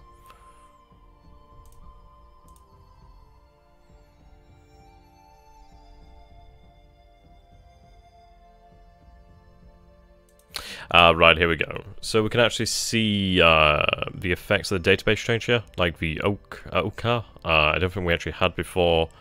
47mm type, 180 gun, 5.5 artillery, 57mm Wolverine. Yeah, it's sort of like just things in general. Interesting.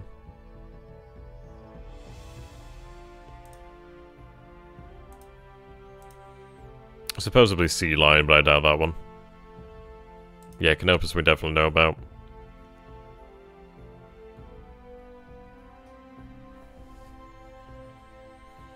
These forces are either the ones that have just arrived at Busan or the ones that are going to be heading towards Port Arthur.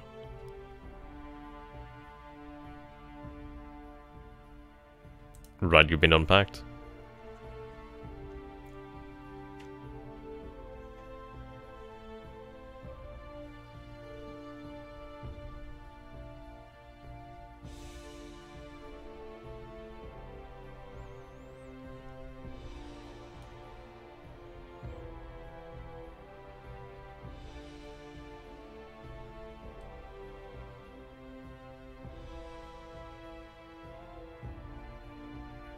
Okay.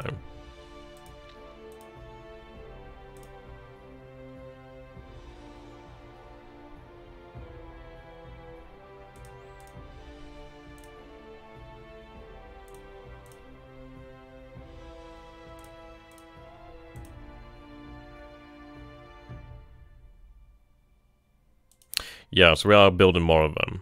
Well, we will be building more of them.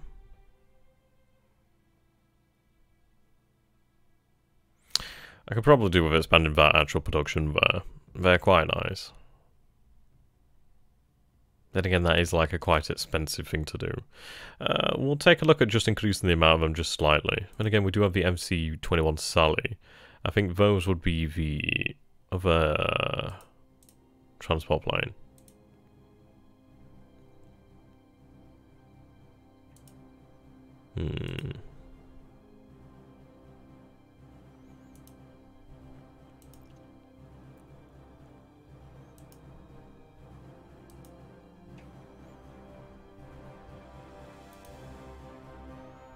You can see how limited that pool is.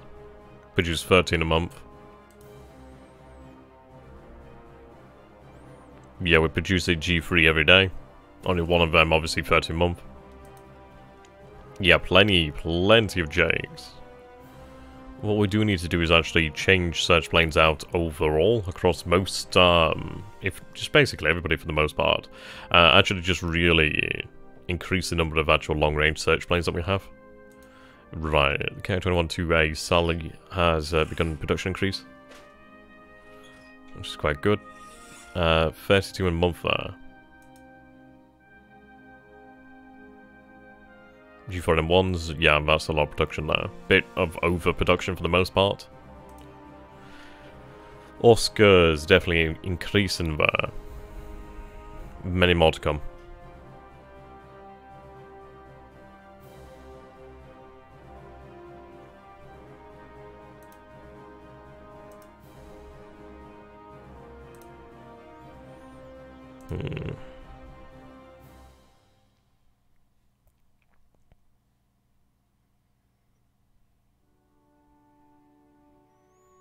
Interesting, I'm not seeing Hong Kong listed here, but I would definitely imagine there's mines there.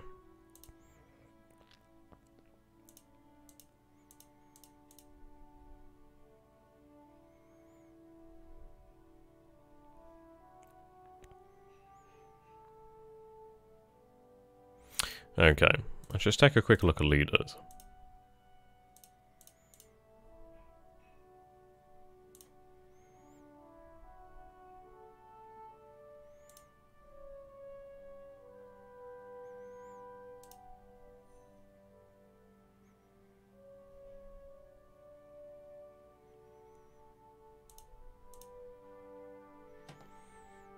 At least we'll be able to actually sort out the lemmings here.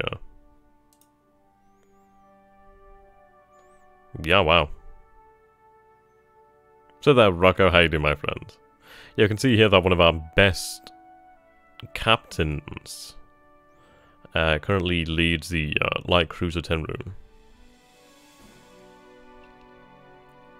His air is very poor. His aggression is definitely up there.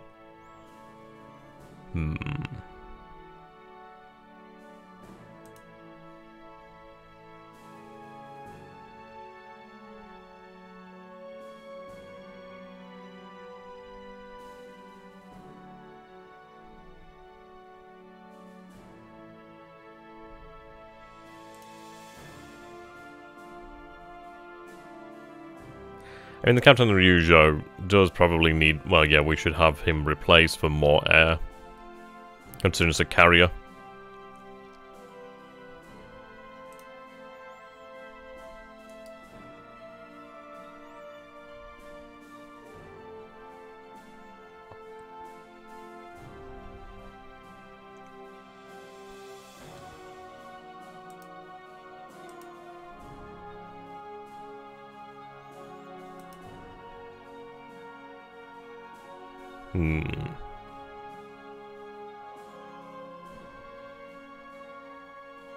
That does make me wonder if, well, I know it's the task force commander that makes a big difference. I wonder if the actual ship captain makes a difference. I'd imagine it would do.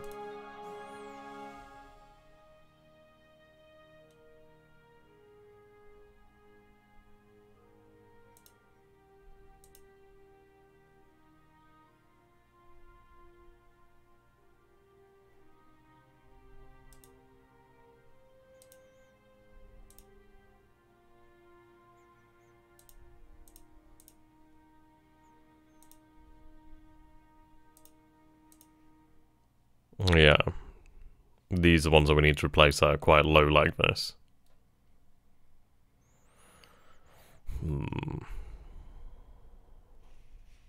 I wish I could filter by actual type of plane. No, quite nice. Okay.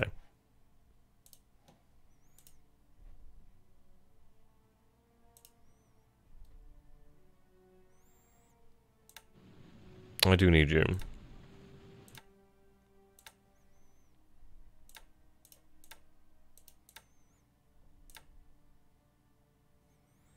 For that escort.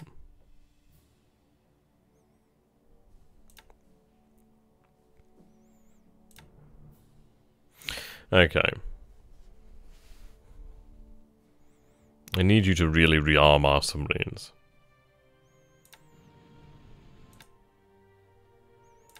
I'm gonna have you head out for Kota Baru.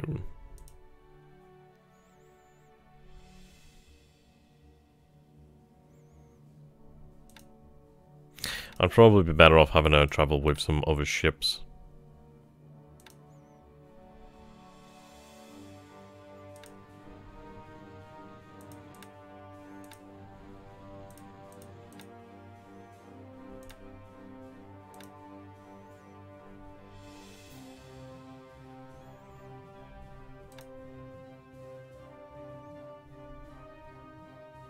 What's up, Gilmer? Oh, man. So, guys, I want to tell you about Gilmer. So, Gilmer is a long time. Yeah, really cool. One second, let me see.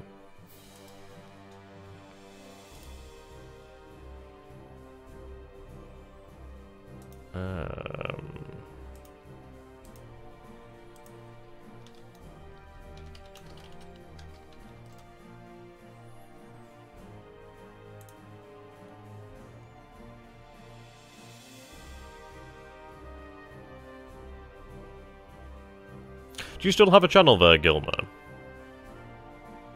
I remember you having a channel.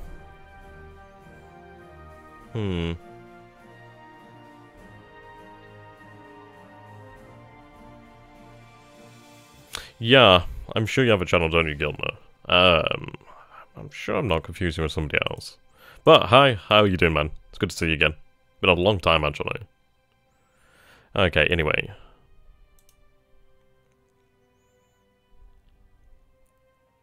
So we do have some production of the L3Y2s. I'm going to... Right, okay, so this is obviously ones that we are going to be producing in greater numbers.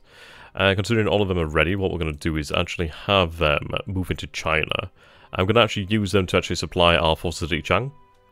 How far can we make it? I'll have you actually transfer to Samar first. Then we'll transfer into China that way. Good, none of them are damaged, that's good. Ah, man. I'm sorry to hear about that. Yeah, I'm sorry to hear about that, mate.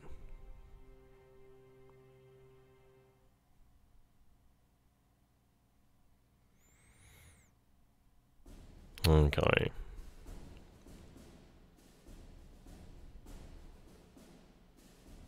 Yeah, I could have some of these destroyers actually accompany them. So what we'll do is we'll have the submarine auxiliary wait for the time being. I don't want her to go out just yet.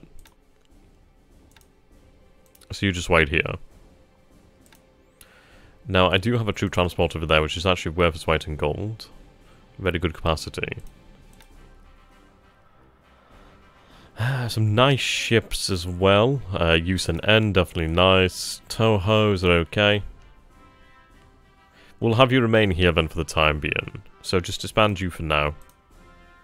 When we need you, we'll use you.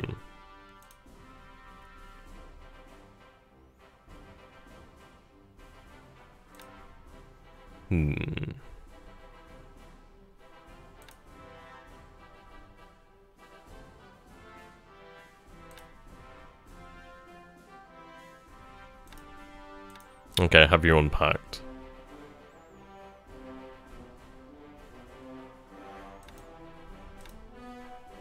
Okay, so we've got that sorted. We'll obviously have our forces to head out here, then obviously naval bombers.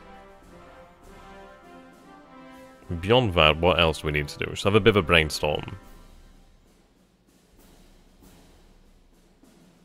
Oh man, well... I'm glad you've actually got employment. It does suck, yeah. You are absolutely right, but if you're earning less, that does really suck. But at the end of the day, I'm glad that you've got a position. At the end of the day, it sucks being unemployed. I think there's a lot of us that know what that feels like, and it's no fucking good. It's awful.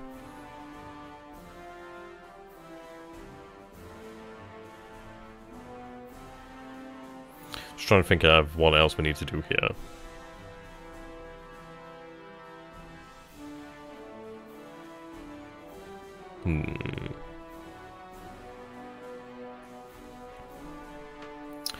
Right. So obviously these forces are going to move in here. We set this up. We are going to have a Zero's Rest, as well as the other squadron of KI-43s. Then afterwards, once we have the additional A6M2 Zeros that will arrive, probably in a couple of days, give or take. I mean, I could have them load up there. We could have them fly out, and we'll see if we can have them fly out to Camaran Bay, if the weather permits it. If not, we'll have them loaded up. Forces moving in the Philippines. Let's take a look. I need an airfield. Air capacity is 2. Air capacity is 3 over here. It'd be nice to take control of that base.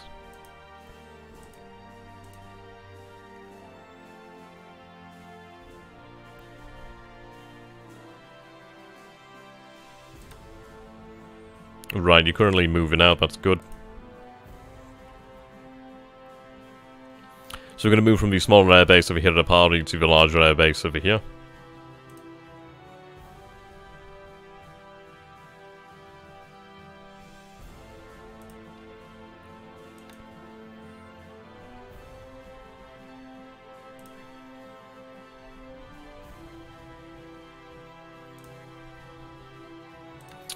Destroyer auxiliary. Tanker here. Good, we need that fuel. Yeah, be welcome. Definitely welcomed.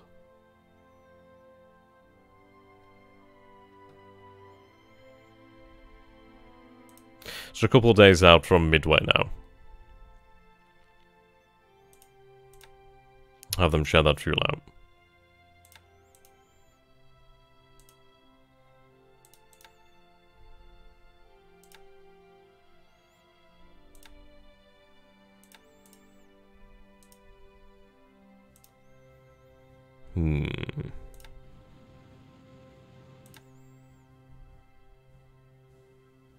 What we're going to do then is we're going to have the dive bombers here run ASW patrols. Is the Gary Grigsby Civil War game good too? You know, I've never actually played it, to be honest. I might actually take a look at it at some point. But, yeah, I can't say I've actually played it.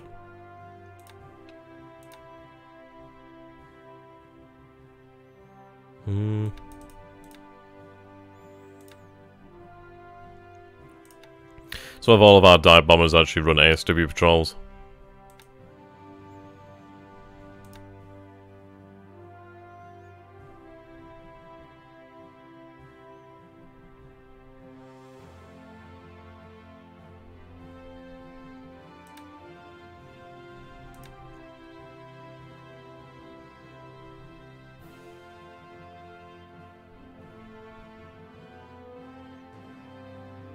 Yeah, Civil War 2 is really quite good by Geod. Right, just considering here, do we use our torpedo bombers actually on ASW patrols for the time being? And I've obviously got them set to naval attack here. I was thinking of how we want to actually have our A6M2s perform. We do have an okay amount of A6M2 Zeros. I mean, then again, we are close to the enemy, and it obviously would be quite prudent to defend ourselves. Let's take a look at our search planes here.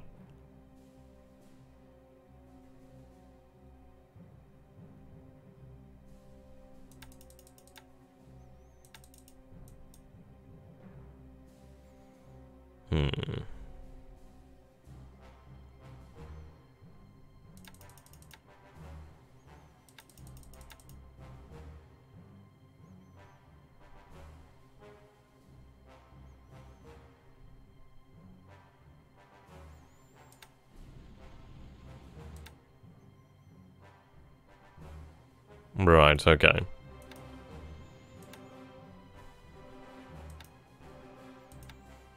Leave as is.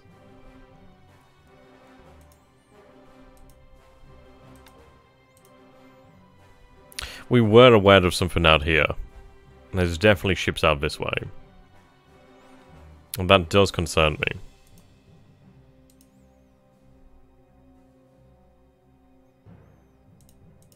Let's take a look at this then. So, our torpedo bombers could reach all the way here, but that's at maximum range.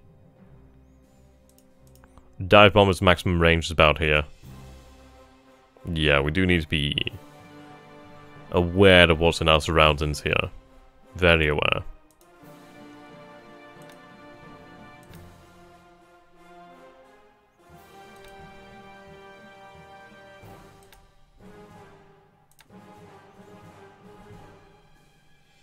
Set them to about 6,000 instead, actually.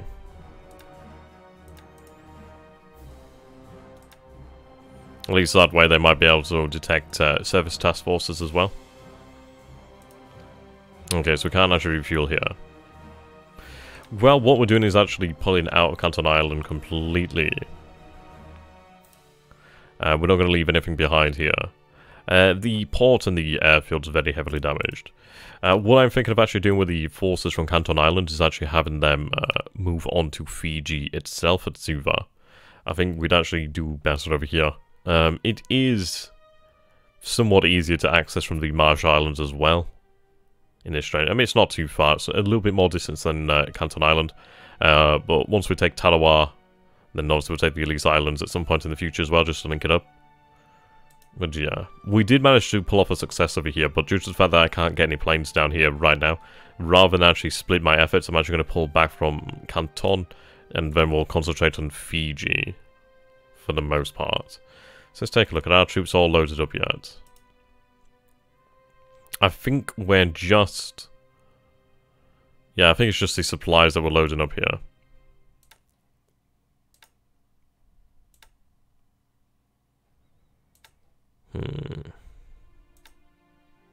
Okay, so you can only be in fast transport.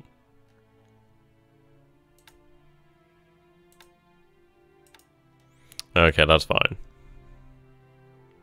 Yeah, continue to load supplies. Once you're done, we'll move out. Yeah, they also have an English Civil War game too. Not played that one yet.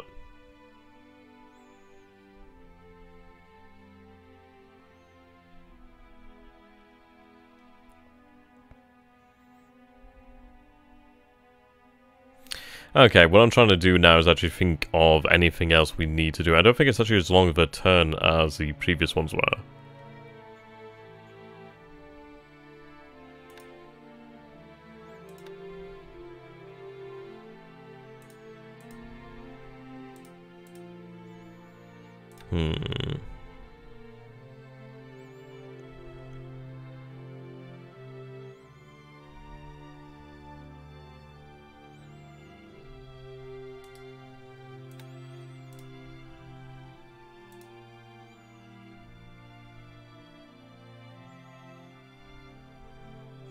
Right, what I'm going to do here...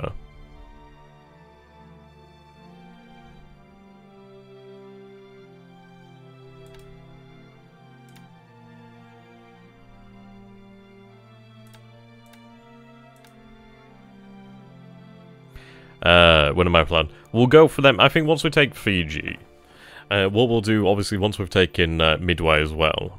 I don't know how many men I want to leave in Midway, but we'll decide on that one. I was considering pulling out from Midway entirely, but we're already committed to it, so we might as well go for it. But what we'll do is we'll concentrate on taking Fiji first and foremost. And then what we'll do is we'll obviously go towards... they're out of supply due to the fact that I actually loaded up way too much by mistake. So that was my bloody fault there. I always bloody do that. What I'm going to do is obviously just have a cargo ship actually head out from the Marshall Islands to resupply Wake. I mean, that was my bloody fault that happened. I fucking fuck up sometimes. Right, what we're going to do anyway is... replenishment.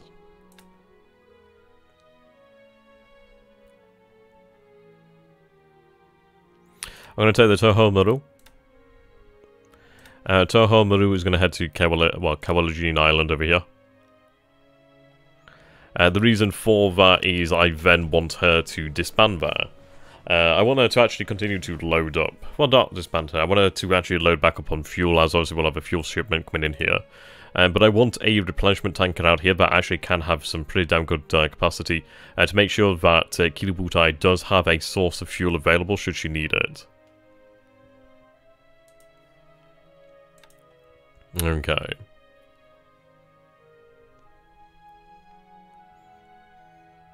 We're going to move to the south here. Do I? We'll move to the north instead, actually.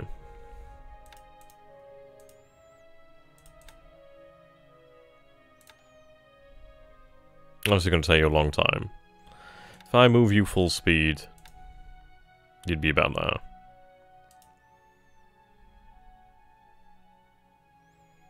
We'll move you full speed. We do have a...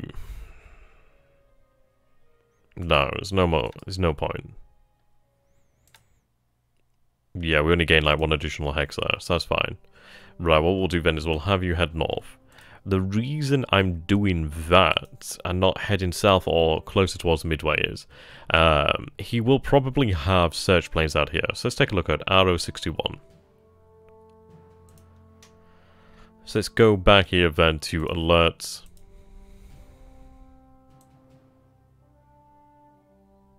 Okay.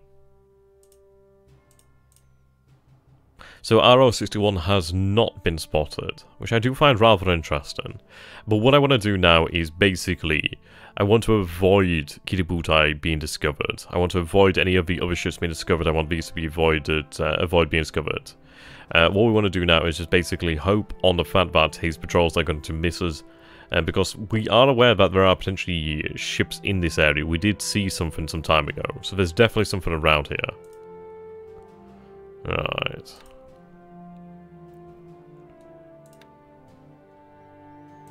Nagasaki.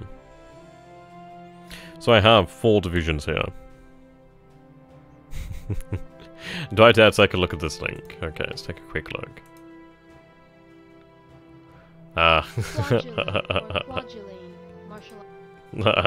Quadrillion. Nice one.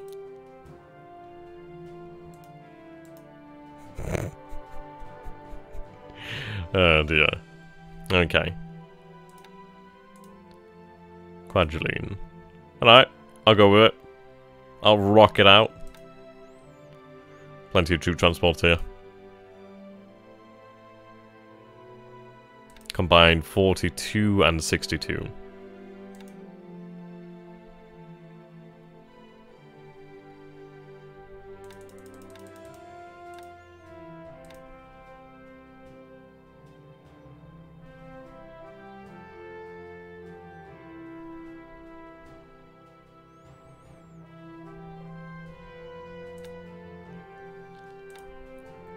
Okay. So I could currently load the 4th Division.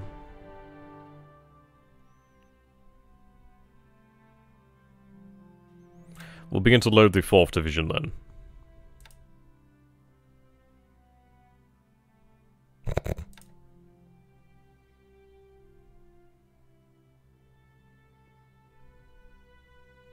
Okay, so load will decide, really. Because I do obviously have other divisions, such as the 4th, 52nd, 54th, 53rd. How I actually want to use them. I mean, the ones here, let's see. So, 4th Army, I do believe is one that can actually be transported. Yeah, 4th.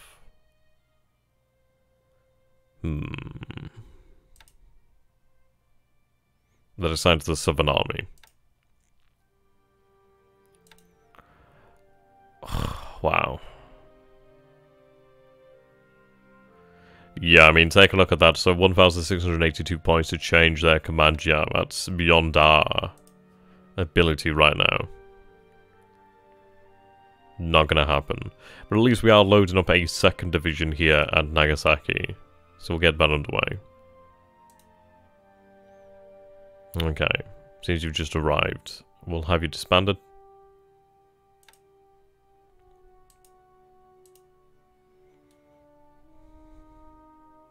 The Patani second wave have that disbanded.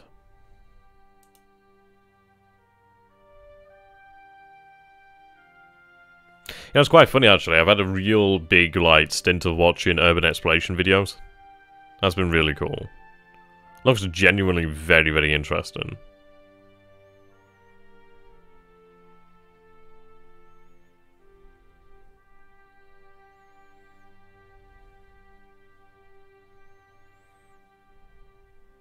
Yeah. I was trying to think really what we want to do here.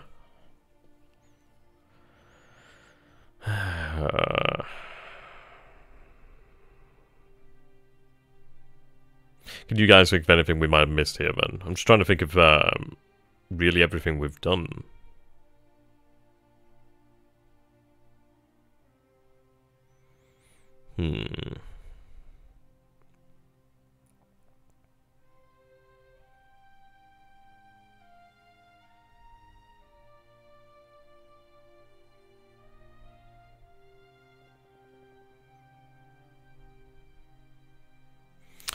Right, some of those transports have horrible endurance.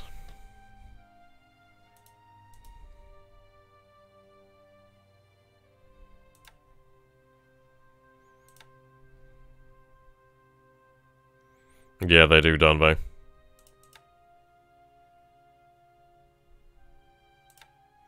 But that's fine, obviously we can have the endurance from the larger ones look up for that. Anything for that to island? Well...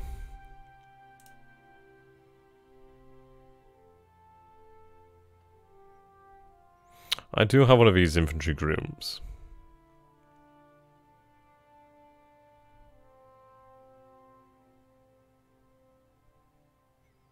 Which one would that be? The single player one or the Coral Sea one?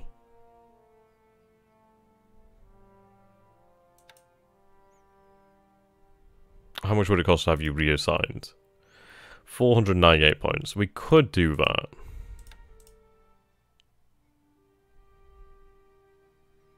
I need a force from somewhere else, really. What we'll do then is we'll concentrate on... Intercow, you have some... Oh, right, Intercow. Ah, right, okay.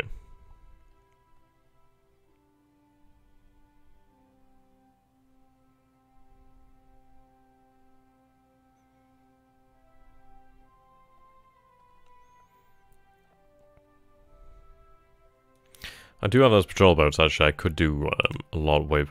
What I'm going to do is actually have them put onto surface combat for the time being.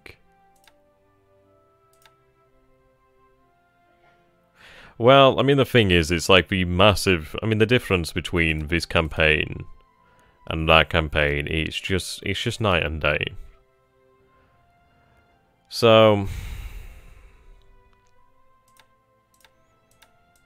To be honest, I think this one obviously has supplanted the original. It's due to the fact that there's just... We've learned so much since then, and we've been able to put it into effect. I think it's actually...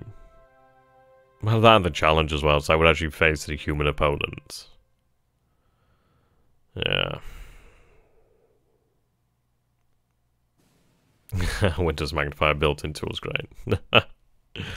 Indeed. Yeah, it's one of those things. It's like, I feel bad for actually stopping that series. It's just one of these things, it's just so hard to go back to it. It's like so hard to play against an AI opponent when we can play against a human opponent. So I do feel bad about it. Okay, so we have a number of minesweepers here gathering.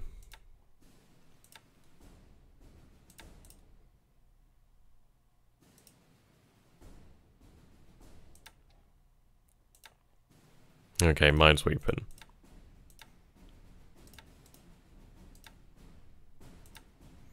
Right, what we're going to do here then, have you meet this task force over here. Merge.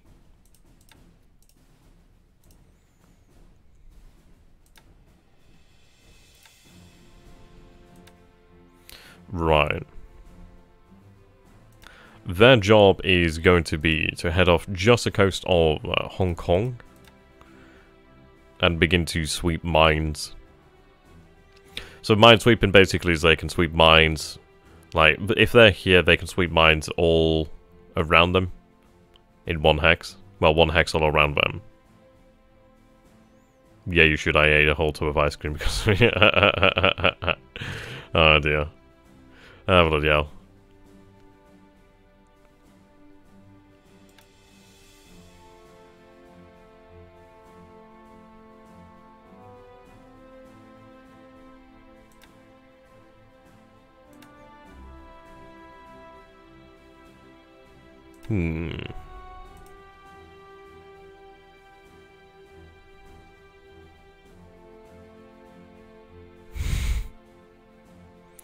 When this play by email series is over, I'd like you to play a clip of Cell singing My Way. Oh dear. Well, this is it. It's like things happen, and it's very much we are playing against an intelligent opponent here. It's completely different. It's a psychological game as well that I absolutely freaking love.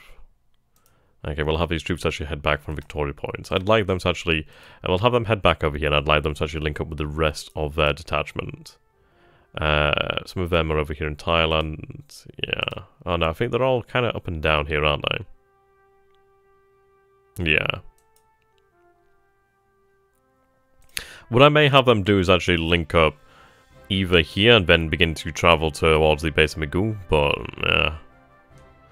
Or we could have them actually head down into Malaya. Considering that would be... yeah, that'd be like a regiment, I think.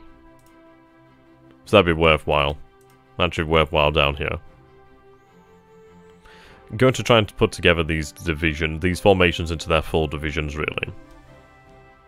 Now, what I think I will do with the... is it the 4th Division we're loading here? I think it's the 4th Division we're loading. What we will probably do then is we could either take it to the Philippines, or we could take it to Malaya. Now, part of me thinks perhaps taking it to the Philippines first, considering the fact it'll take us a couple of days to get here, a couple of days to unload, which is also going to be significantly quicker to do this over here than it is for the Malayan campaign to actually be persecuted. Of course, having additional forces would speed it up, but as the situation is right now, it's rather dangerous. So what we'll do is, I think we'll have the 4th Division head here to the Philippines, so 2 divisions plus whatever else we have here, we might be able to recombine. We should be able to try and break him.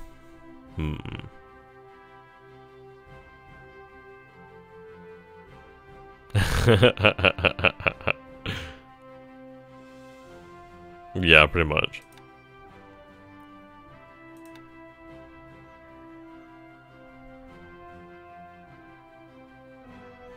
They'll be moving soon.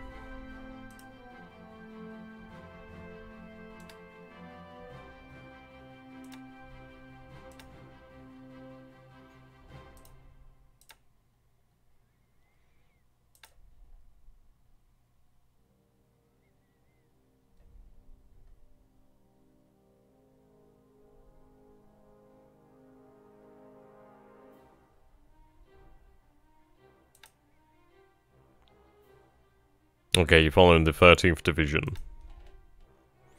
Okay, so the 13th Division will be here next turn. Along with their armor and artillery.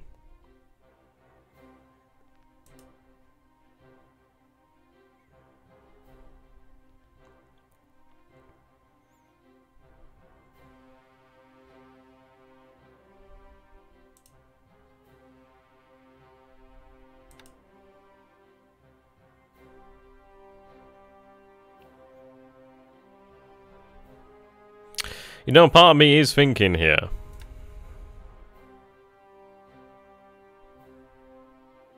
Right. Yeah, I can have you assigned to the 22nd Air Flotilla. Yeah, part of me is thinking here, like, we have these G4s that aren't doing anything right now. Would it not be better to have them transferred down to this area? Considering they're torpedo bombers. Well, naval bombers. Yeah, we'll have them transferred to the 22nd Air Command, I think. What other commands do we have in the area? So I've got 7th Army there.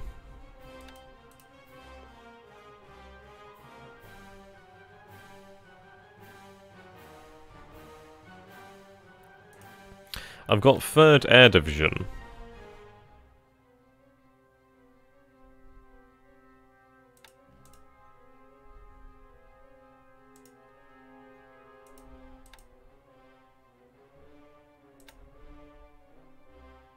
Yeah, so that'd only be 27 points. Okay, yeah, what we'll do then is we'll have them transfer to Indochina. Have you head to Cam Bay if you can make it? Yep, have you transferred to Cam Bay. Have you... You'd actually attach the 22nd Air Flotilla. But I'll have you attached to 3rd Air Division.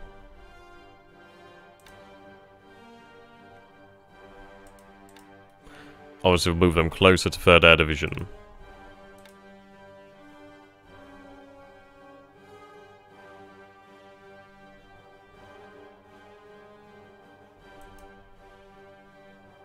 I mean, that's only for the time being, really, until we can actually take another airfield.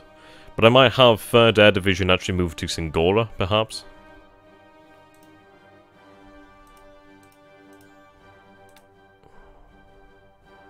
You're attached to 7th Army, you're attached to 3rd Air Division, 11th Air Flotilla, 22nd Air Flotilla.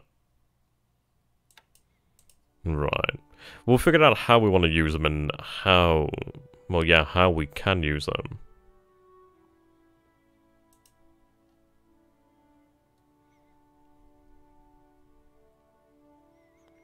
I do have a great amount of them. 3rd Air should have torpedoes. I'll double check again in a moment. But at the end of the day, we do need to start preparing for the Dutch, well, the East Indies campaign. Ah, see you later there, mate. Now, I'll be bringing the stream to an end in a couple of minutes as well myself. I think we've done the vast majority of what we can do here. So what I'm going to do is like let people just have some time just to stew over things, and yeah, we'll have one more stream just in case that we've missed anything. But other than that, I think we are pretty much predominantly done. But I do want people to be able to have some time just to catch up, just to make sure that we haven't missed anything.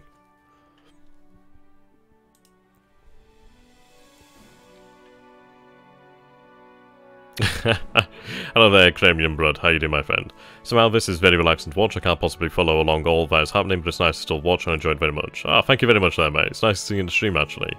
But to be fair, if you actually do want to learn how to play, then we can very much teach you. The game is currently only £20 on sale as well, which is absolutely a bargain. Especially when you consider that this game could have you entertained for thousands upon thousands of hours. It's definitely a bargain. But yeah, I mean, if you want to learn how to play, then if you head over to my Discord, we'll be able to help you there. And of course, obviously watching the streams, always ask questions. If you see something that you don't understand, just ask a question and we'll go over it. No issue at all. Okay, so 3rd Air Division does have the torpedoes here. Yeah, I think it might be due to the fact that they're out of range. I think that might be why. Obviously, I'll move them closer to 3rd Air Division. I think that might be the issue there. Do we have another air headquarters here? I do have 7th Fleet Naval Headquarters. Which, in all honesty, I should really move out to Saigon. I've got elements of Naval Guard here.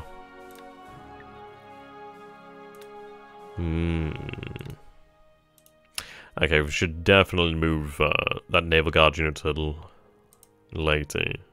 Leyte? No, this is Luzon, isn't it? Yeah. Ah, fantastic, mate. Yeah, I bought it just to support the company. Really, I'll try to get into it, but it seems just like so much information at once. Well, this is it, basically. At the end of the day, yeah, there's a whole hell of a lot going on here. But that's why I've really come to prefer turn-based games as I've got older, really. It's the fact that there's so very much going on. but you have all the time in the world. There's absolutely no rush. And it's like even playing a play-by-email one when I am trying to like obviously be quite quick. It's like I'm still spending a couple hours, so don't feel like you're ever spending too little time or too much time. Just do it at your own pace, really.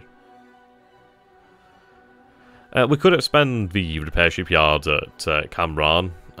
We might have a debate about that one. I mean, considering that we do have Hong Kong just a little bit further to the north, which is already a larger port with significantly more repair shipyard. We might do it, but it's one of these things of we already have Hong Kong, and we'll eventually have Singapore. But I may consider it. I mean, Manila also has a repair shipyard, so should we actually be able to take Manila in the future, that would actually definitely aid us too. But we'll consider it. It's an interesting choice to think about, really. Yeah, I've got another squadron of G4s. I have a lot of G4s here. There we go. Can I actually have you transfer to Saigon? Can you reach... Okay, you can actually reach Saigon. That's true, that's true.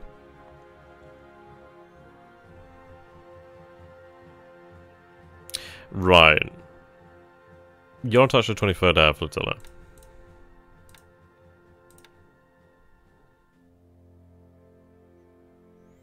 Okay. Where the hell's the 23rd Air Flotilla? We'll find that one later. We'll have you assigned to 3rd Air Division for the time being. Right, okay, so now you're assigned to 3rd. I think it might be a distance thing, but it's interesting to see that the Air Flotilla had the range. Is there any island in the Pacific you own that can have a repair shipyard? Well, I mean, they can have repair shipyards. I think pretty much anything could have a repair shipyard for the most part. We might want to take a look at actually building up a repair shipyard, potentially out this way, maybe? Though... it is a lot of resources.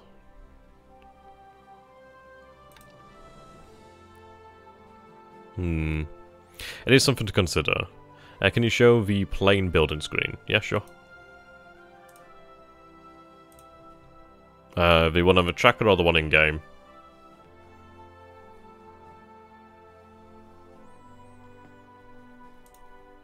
I'll give you a minute just to look at that if you want to look at this screen.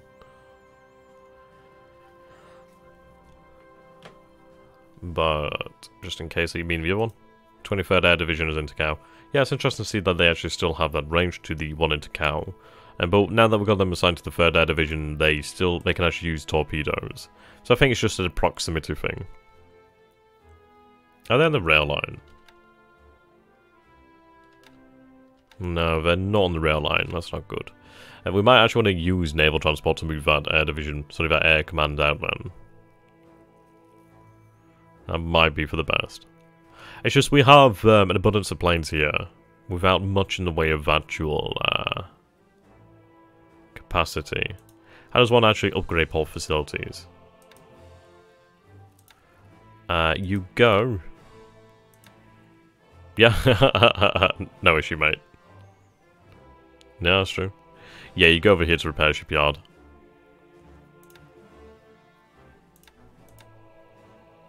And then what you do is you'd actually click on it and begin expanding it like so. So, I mean, we can see here islands, and well, we can see here everywhere that does have actual repair shipyard. Like, pretty much Japan definitely does. It's like I'm expanding the one at Tokyo to size 100. The reason for that is so we can actually go ahead and pull off the conversions in the future. So that is obviously eating into resources, but it will be worthwhile. Truck should have a repair shipyard. I might have just missed it, to be fair. Oh, right, you mean it should have one built. I can definitely see the argument for it.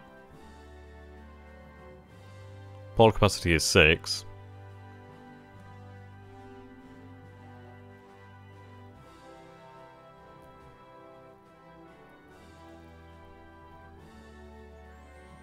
I can definitely see the argument for it.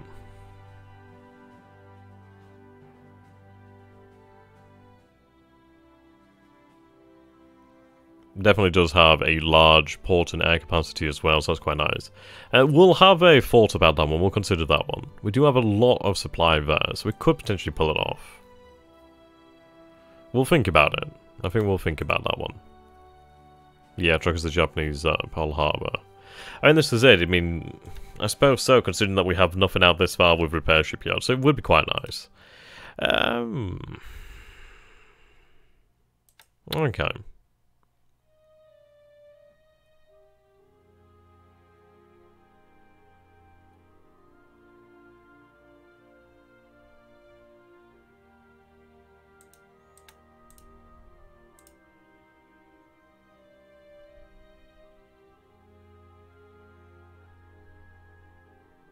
Though, to be fair...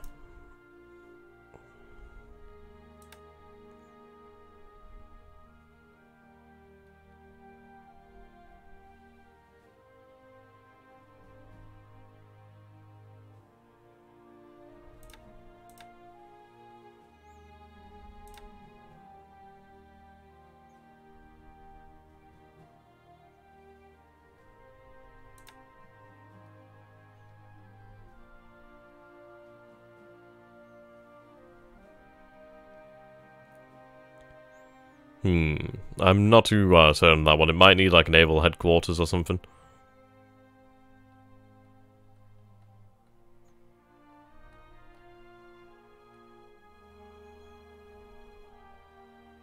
You know, I'm not entirely sure how I'd go about building one net truck.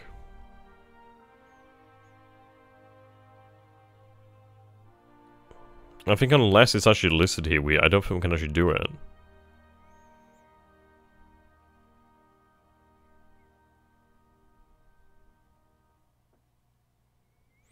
Yeah, definitely not sure on that one.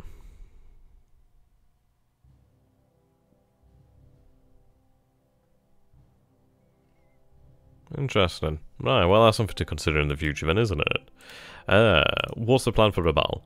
Well, what we're going to do then is we are going to be pushing for Fiji first and foremost. We could then... Well, I mean, the thing is... well... What the plan is, we have our invasion at Midway. What we'll do is we'll... Right, okay, we can't, yeah. Right, what we'll do then is we'll invade Midway, we'll take control of Midway. Then, once Midway has been secured, we'll decide what we're actually going to leave there. But then what will be happening is we'll have Kiributai sweep down this way, and then she'll sweep back up towards the Dutch East Indies.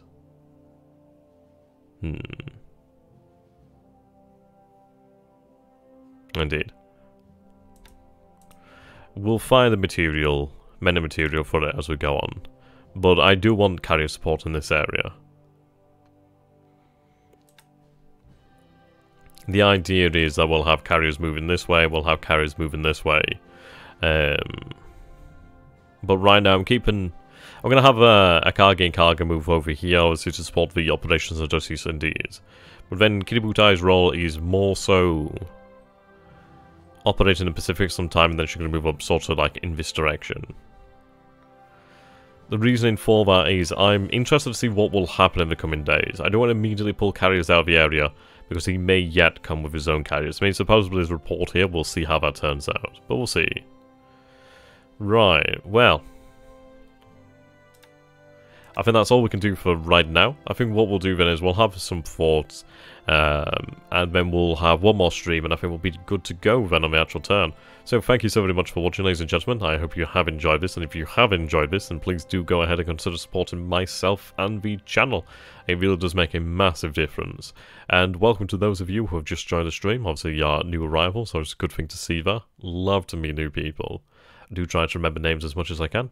But yeah, if you guys would like to go ahead and check out Gilmer99's channel and our Blintz's channel, which is the Balagroup Gamer, definitely whatever guys to check out. So until next time, you've been you, I've been me, and this is a terrible outro. Until next time, goodbye for now.